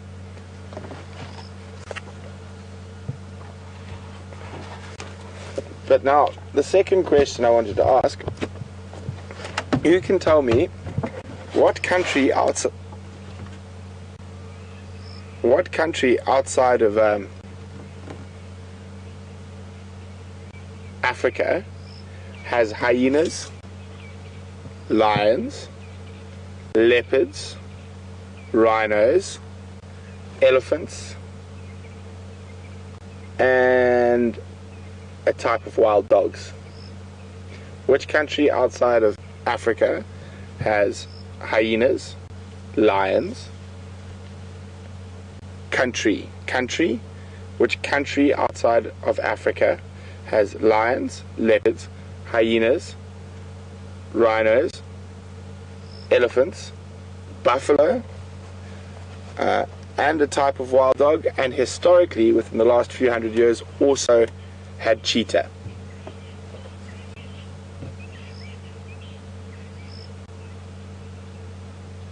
And send your answers to questions@wildearth.tv or use the hashtag SafariLive on Twitter.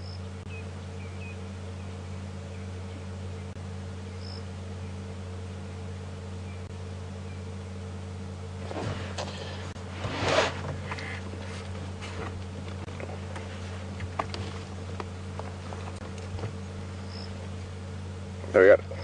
RC.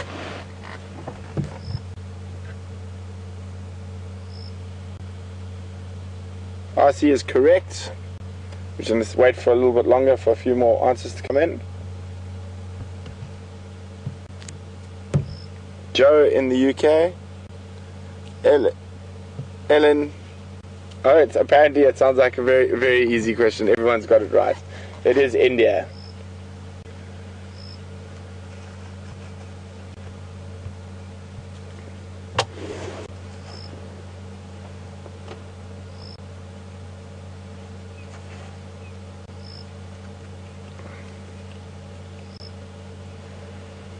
Okay, well, that was too easy for everyone.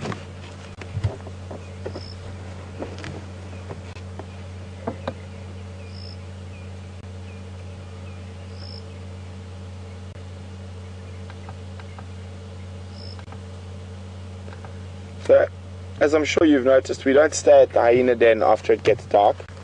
A few reasons for this.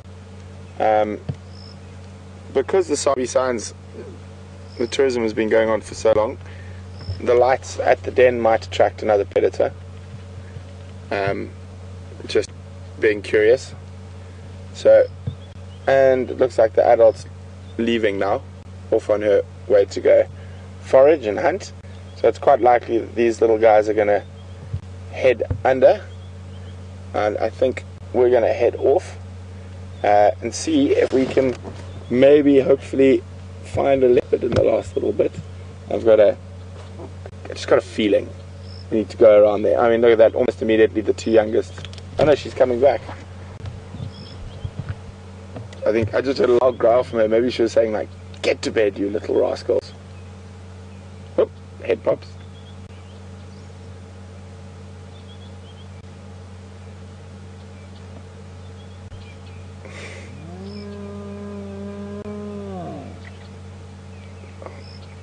Greeting going on.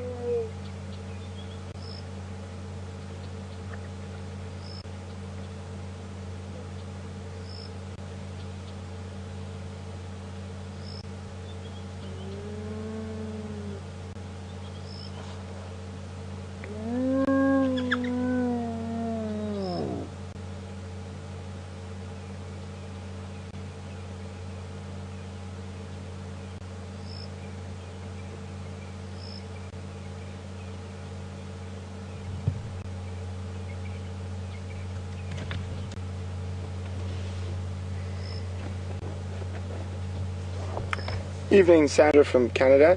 Sandra said she noticed a bit of bumps on the legs of the hyenas, and she was wondering whether it could be TB like on the lions. No, I think it's just growing, and they haven't quite grown into their legs yet. They are funny things. I was hoping that the female was going to give us a call there for a second.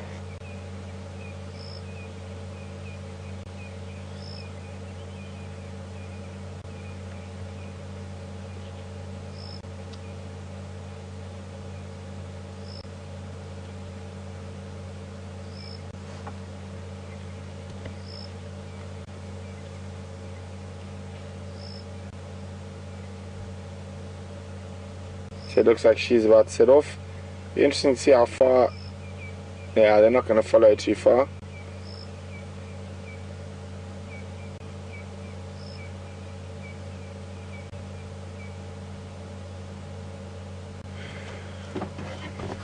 Well, we don't want to bring any unwanted attraction to the youngsters. Oh, wait just a minute. They all ran together up to the mouth of the den, and I'm quite sure there's a strong possibility when I start the engine they might all disappear in.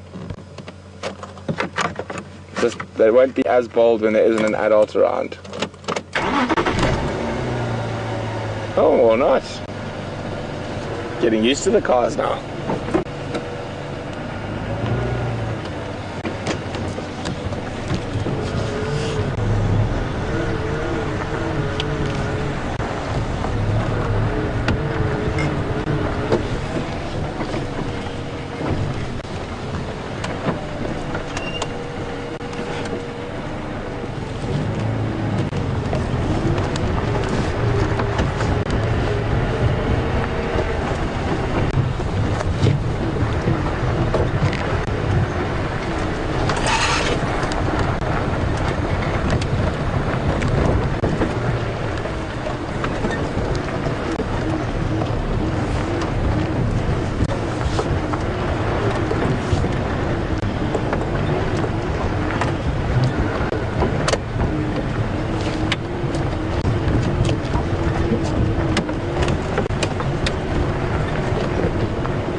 apparently there's a request for more questions. Okay, let me think. That last one was way too easy. Way too easy.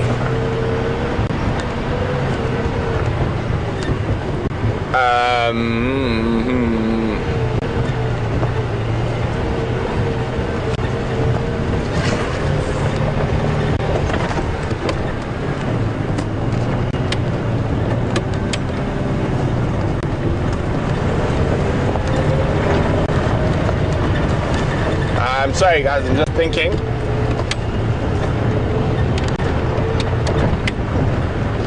Let's think. What's a good question?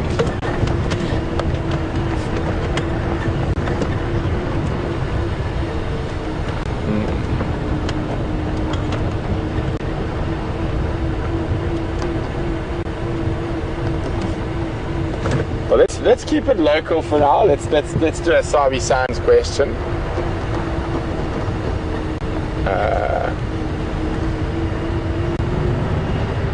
Let's do a Djuma question, very specific. Or let's just stick to the Sabi Sands. This is a bit of a tough one, so probably for the more seasoned viewers. What is the most common tree species that we see on Djuma and on Arathusa while on drive? This is definitely one for the diehards out there. Remember your answers. Go to questions@wildearth.tv or just use the hashtag Safari Live on Twitter.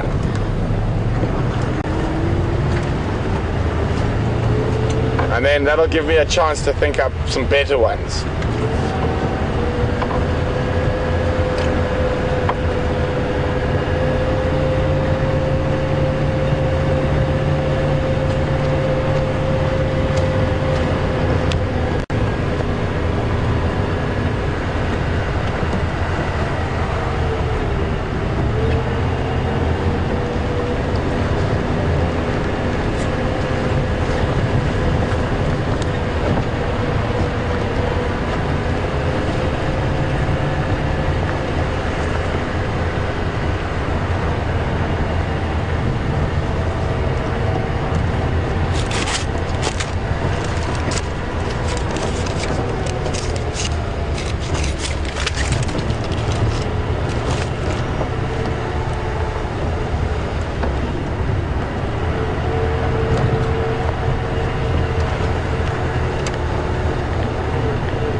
Well, there's been a lot of answers. The one is it is a bush willow, is the correct answer.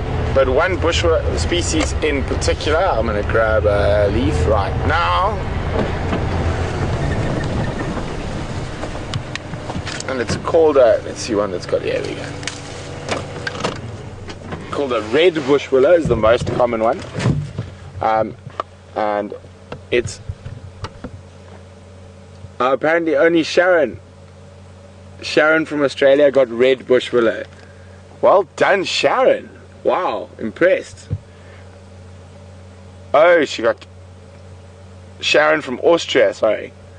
So it's got a very distinctive, you can zoom on the tip of the leaf there. I remember when I was learning how to remember its name, if I turn it sideways like this, its Latin name, it's a Combretum, which is the same as all bush willows. But then, its Latin name is Combretum apiculatum, and it looks like there's a little pick head, a little sharp little piece coming off the end. So that's that one, Combretum apiculatum, and this is by far the most common species we get here. Most of the woodland around here is what you would call broad-leafed woodland, which is dominated by Combretum or bush willow species. So the others, I know I've asked you before about russet bush willow. We also get large fruited bush willow, variable bush willow, velvet bush willow, and those are the more common ones, and there are some sort of obscure ones. Oh, and knobbly bush willow as well. So there's quite a few, and they will always be the dominant species. They will fill in your marullas and your knob thorns like that up ahead of us. Are generally will be the bigger trees, and there won't be as many, but they are also one of the some of the dominant species in the area.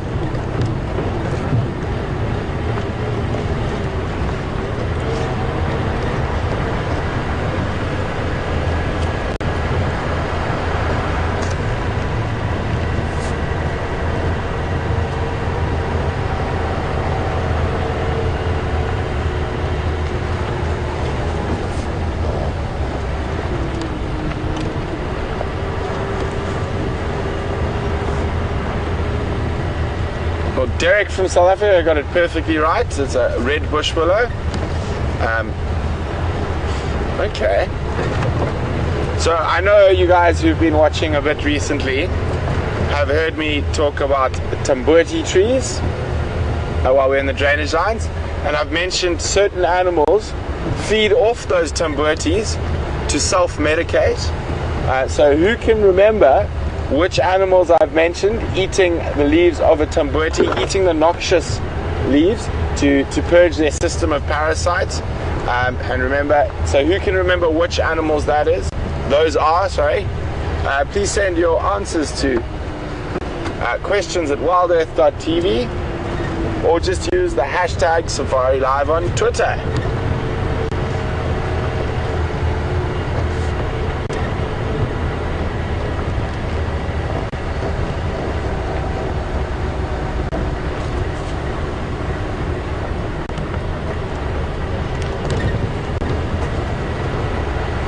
So also you've got bush willow with Susie, Rosalie and Chris.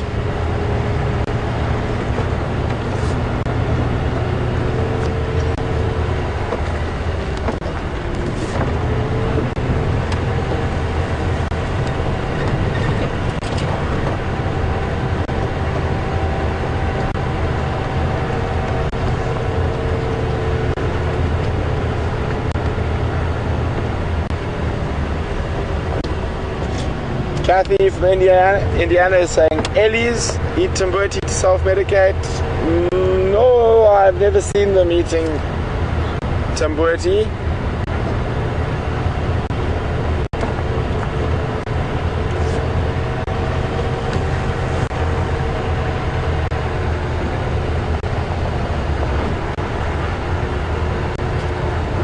Tua says giraffe. I'm afraid not.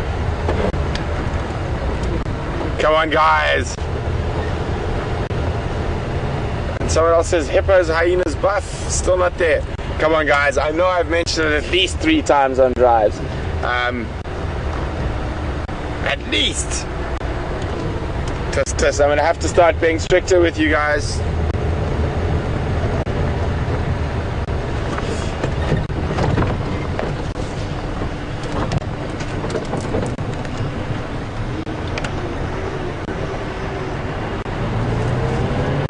Just in case no one heard me, we did mention that it was India that has all those species of animals. And if anyone didn't hear the question I just asked, the tambuti tree, I mentioned, or let's just call it 3 main well-known animals that feed off the tambuti when they have bad parasites in their stomachs, and they do that to purge their system by eating the poisonous leaves of the tambuti.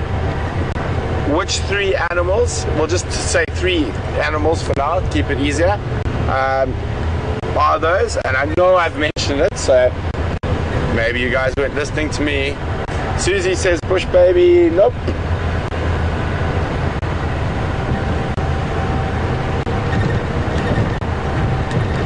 Okay, Arcee and Elaine have 2 species.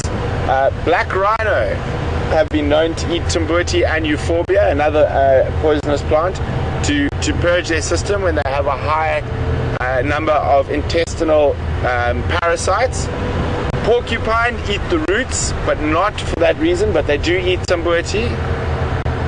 So let's go for 2 more species.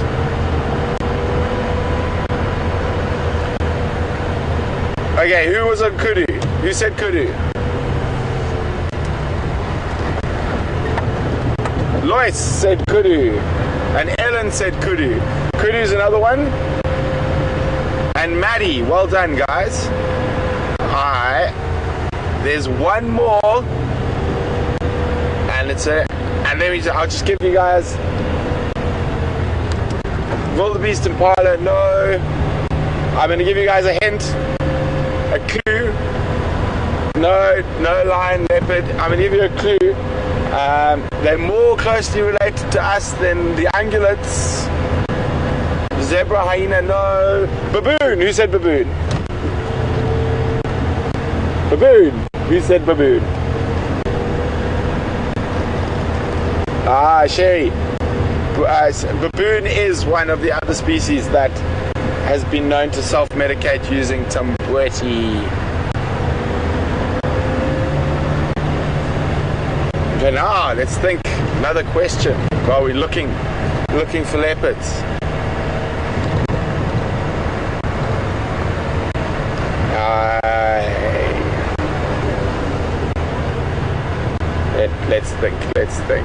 Let's think.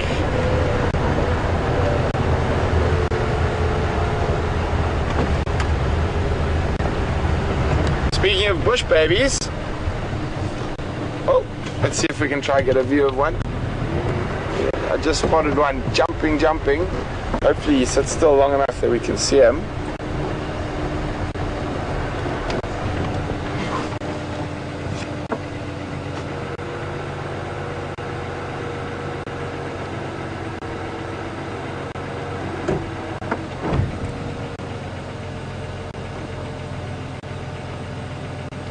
David is quoting a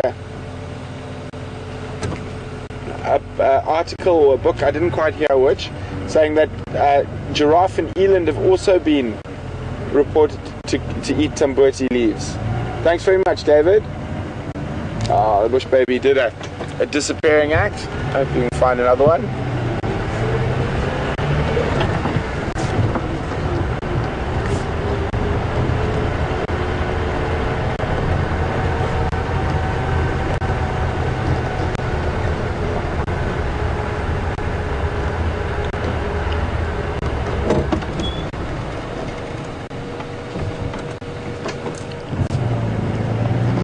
Come on, kitty cats.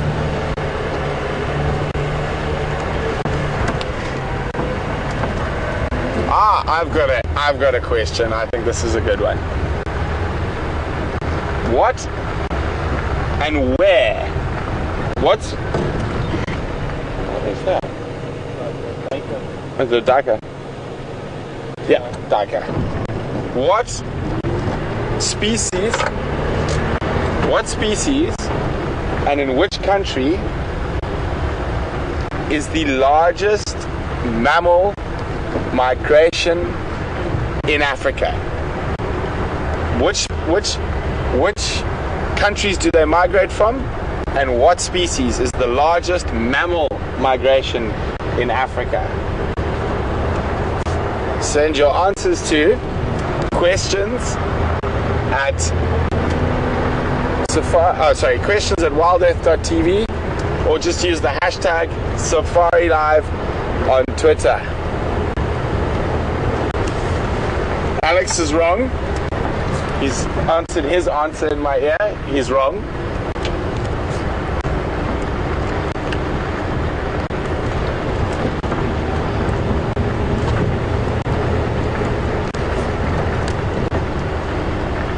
Alan has the species right. Bats, where do they migrate from? And what species of bat?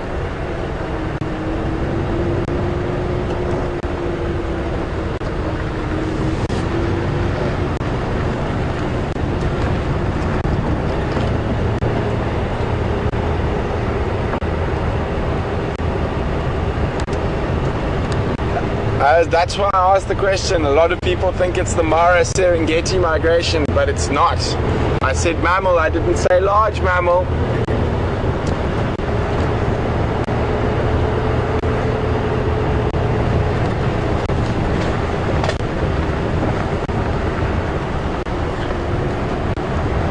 Everyone's saying Wildebeest-Zebra, Tanzania and Kenya is incorrect.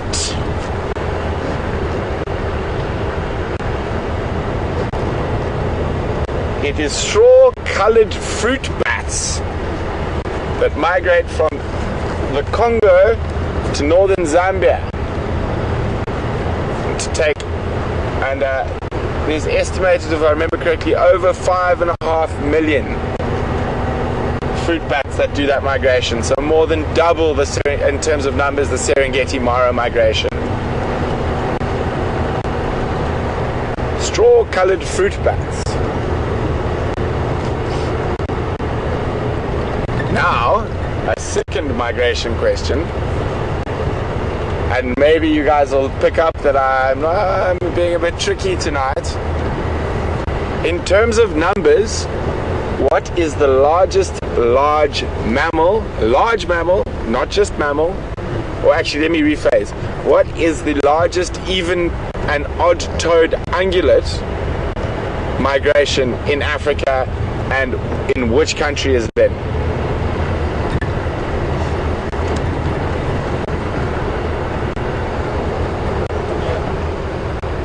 Send your answers to questions at Safari. Sorry, let me repeat the question. So we're talking about animals, ungulates, antelope. So antelope, let's just simplify it. What is the largest antelope migration in Africa, and in which country does it take place? Answers to questions at wildearth.tv,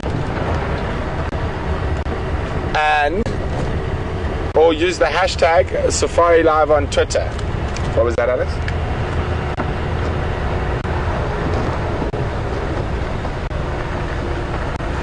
Very funny, Lisa. Lisa says we're driving her bats.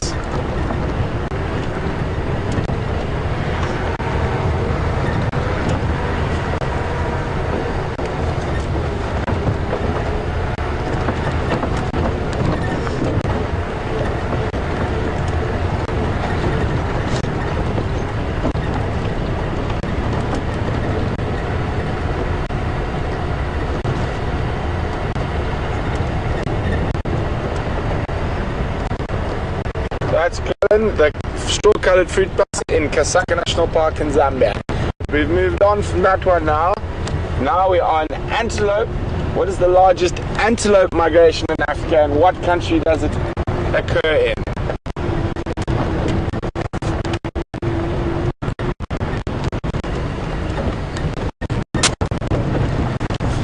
I can't hear you. Hang on.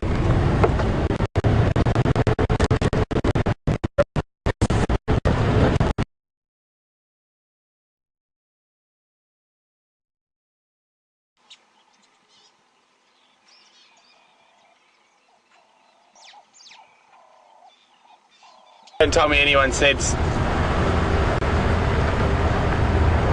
Oh, you guys are still stuck on the wildebeest and the zebra. I thought that the trick bat question first you would pick up, but I wasn't looking for that one. Okay, white-eared cob in Sudan. Who was that? Well done, Adam from Mississippi. White-eared cob in southern Sudan. They move between the Sud and the grazing areas. The Sud is a huge swamp on the Nile River in Sudan, in southern Sudan.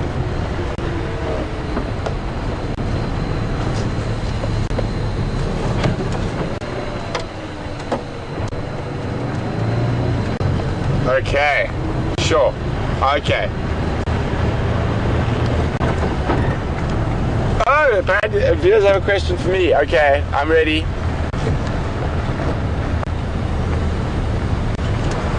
Ah, where's the leopard hiding? I wish I knew right now, because we'd be looking at a leopard, not playing Trivial Pursuit.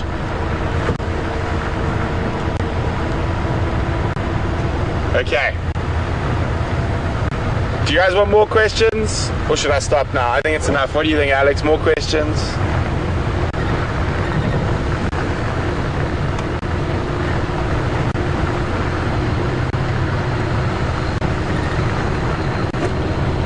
Donna also got white-head carp. Well done, Donna.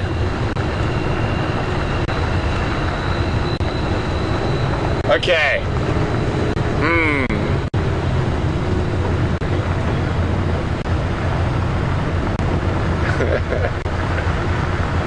Okay. Let's think. Okay, I've got another one for you guys. What is the most endangered canid? Canid is dog family in Africa. What is the most endangered canid in Africa? Canid dog family. Send your answers to questions@wildearth.tv or use the hashtag #SafariLive on Twitter. And if we do have any new viewers out there, we are really on a live game drive at Djuma Private Game Reserve within the Sabi Sands Game Reserve in the Lowveld of South Africa. By a few seconds, you are literally live on game drive with me, looking for animals.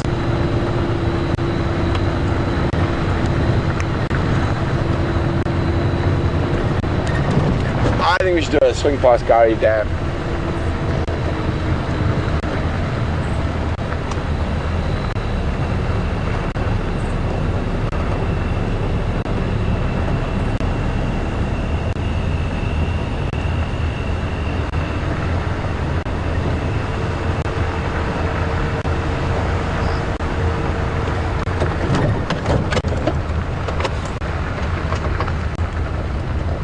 Okay, we had two answers in quickly. A couple of people saying African wild dog. Thought you would have picked up. I'm trickier than that. But I did hear one correct answer there. Ethiopian wolf or simian fox. Who was that from?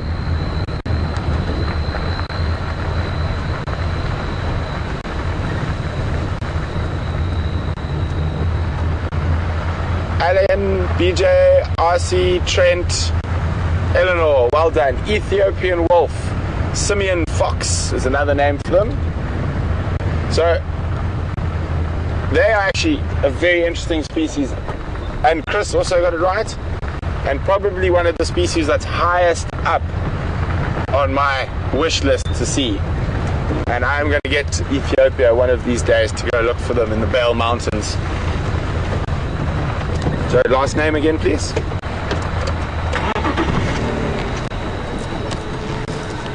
Tanya and Joel also got it right.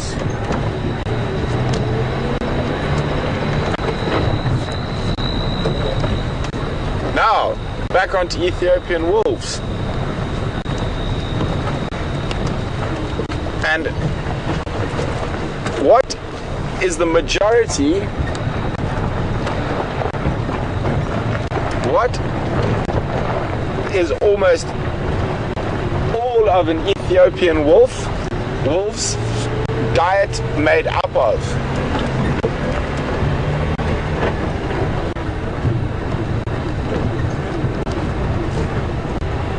What is an Ethiopian wolf's diet mostly made up of? Send your answers to questions@wildearth.tv or use the hashtag #SafariLive on Twitter.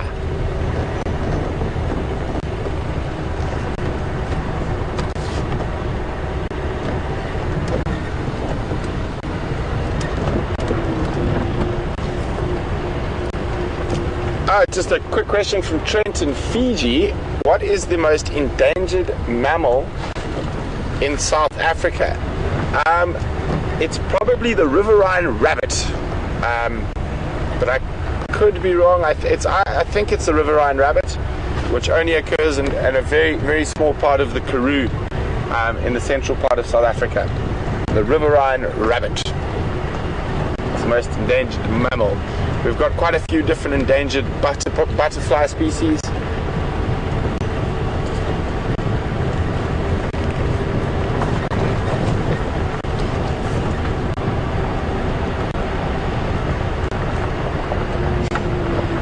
a few in there. What? A prairie dog. Yeah, I heard someone say mole rat, or was it vole rat or mole rat? V or M?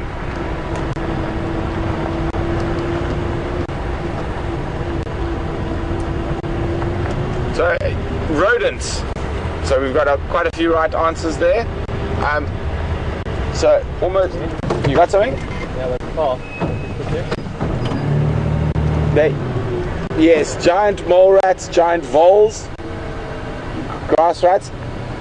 Basically,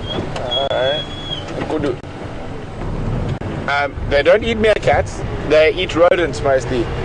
The interesting thing, the highlands of Ethiopia, where they live, there is an incredible amount of different species and rodents, including the giant vole rat, which is their preferred prey.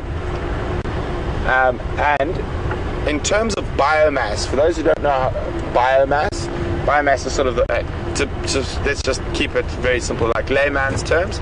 Biomass is the amount of meat that's there. So when we talked about in terms of biomass for predators to feed on in the Sabi Sands, we were referring to all the impala and buffalo and wildebeests and all that.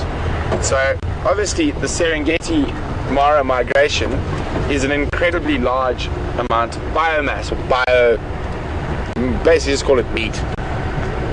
Strangely enough, in the Ethiopian highlands, just on rodents, there is more biomass than that whole Serengeti migration, which is incredible.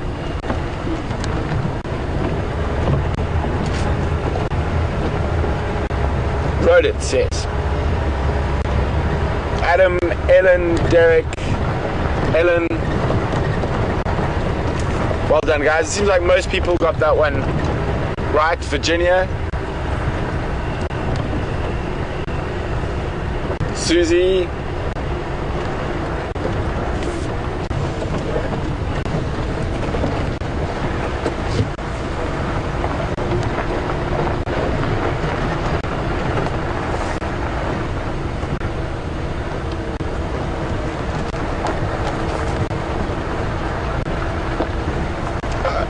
Oh, hyena.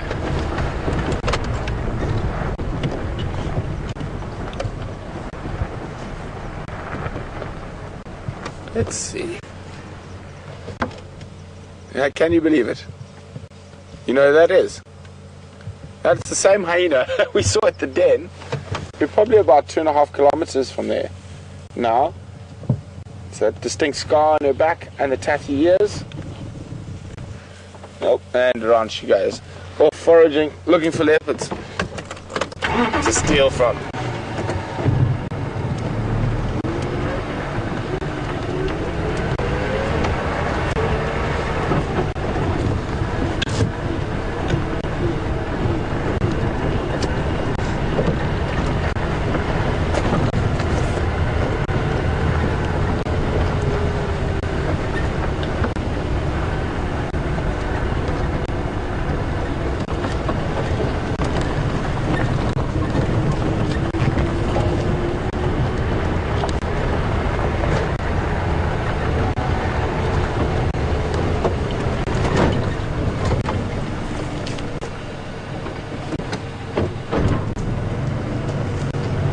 Pretty sure. Yep, that's exactly what I thought it was. It's just a buffalo. Just heard something in the bush and suddenly there were flies on me. There's another buffalo walking past. We're not going to shine the light on them at night, shame. Oh, a question for me.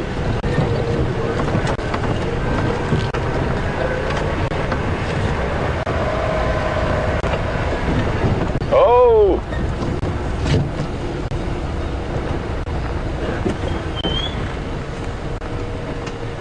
Wow. Can you go with that again, please?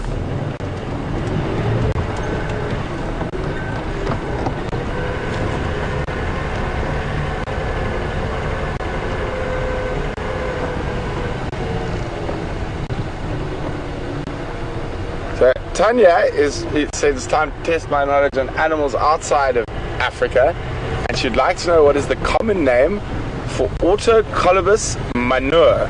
Can you spell it for me, please, Alex?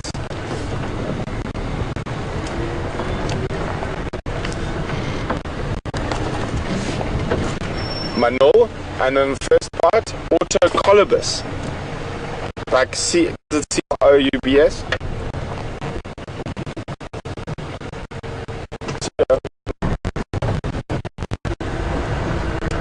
I think that sounds like a bush baby from Madagascar. I might be wrong, but it sounds like one of the galagos from Madagascar or a lemur. I'm trying to remember, I have seen it somewhere before. Not, am I so far wrong?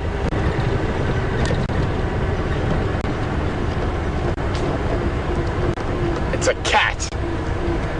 Autocolobus. Colobus refers to... Oh. Okay. Well, wait, no, I haven't given up yet. I'm gonna try to work it out from its name.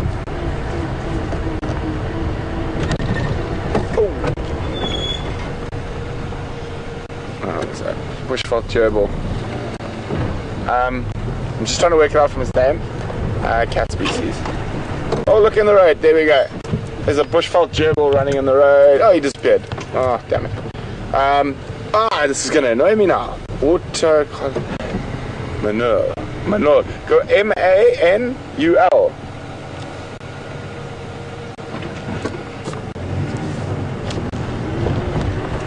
Okay, cat. Jungle cat or swamp cat from India? That's a complete bust. Guess in the dark.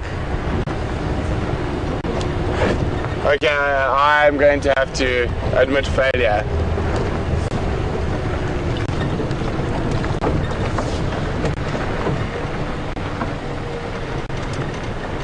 South America, Central Asia. So, what was its common name again?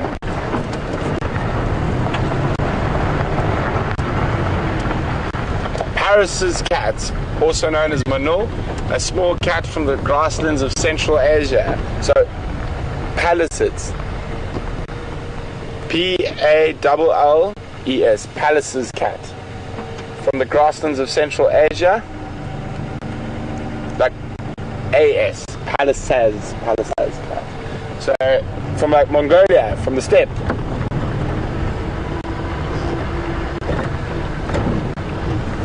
Very good question. I think I'm going to have to brush up on my carnivores outside of Africa. Okay. All the stuns, Western China, Mongolia, also Russia. Alex, have you seen one?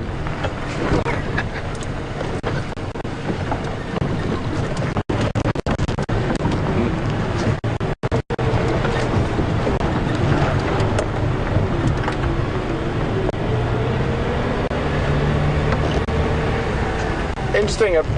Okay, are you sure about that? Can I say it? I want to be sure before I say it.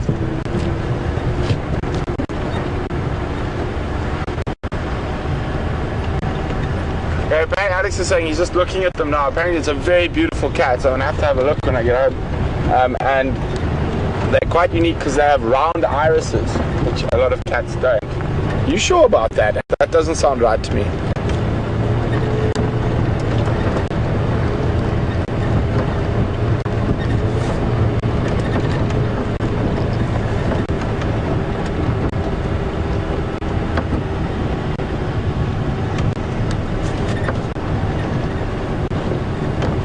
Okay. Well, thanks for that question. Now I know I've got to go do some homework while I'm on holiday. Look up about all the other little animals and carnivores that... So next time I'm prepared when I get back from holiday.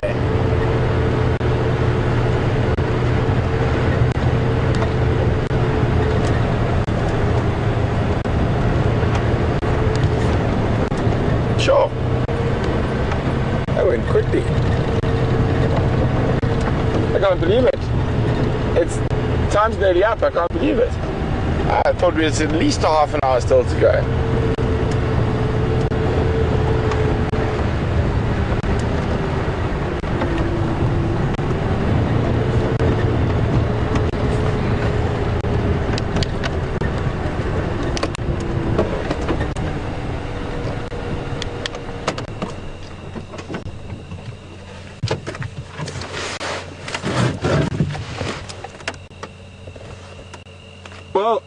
that was really fun. I actually really enjoyed the question and answer session with you guys. We definitely have to do it again. And we can still, it's quite nice after dark while we're looking for other stuff to do that. So that was lots of fun. Guys, I'm not 100% sure. You may see me tomorrow, you may not. I'll find out a little bit later. But it's been a really wonderful drive, such a beautiful evening. And thank you very much for joining us. I hope you guys enjoyed it as much as Viam and I did. So thanks from Viam and myself and Alex in FC. And hopefully, well, Scott is back, should be back by now, so you'll be seeing Scott soon. And hopefully the Land Rover guys managed to fix Jigger, so we'll have 2 vehicles out again at some point. So, well, I hope you guys have a wonderful evening or morning wherever you are. And I look forward to seeing you soon. Have a wonderful evening.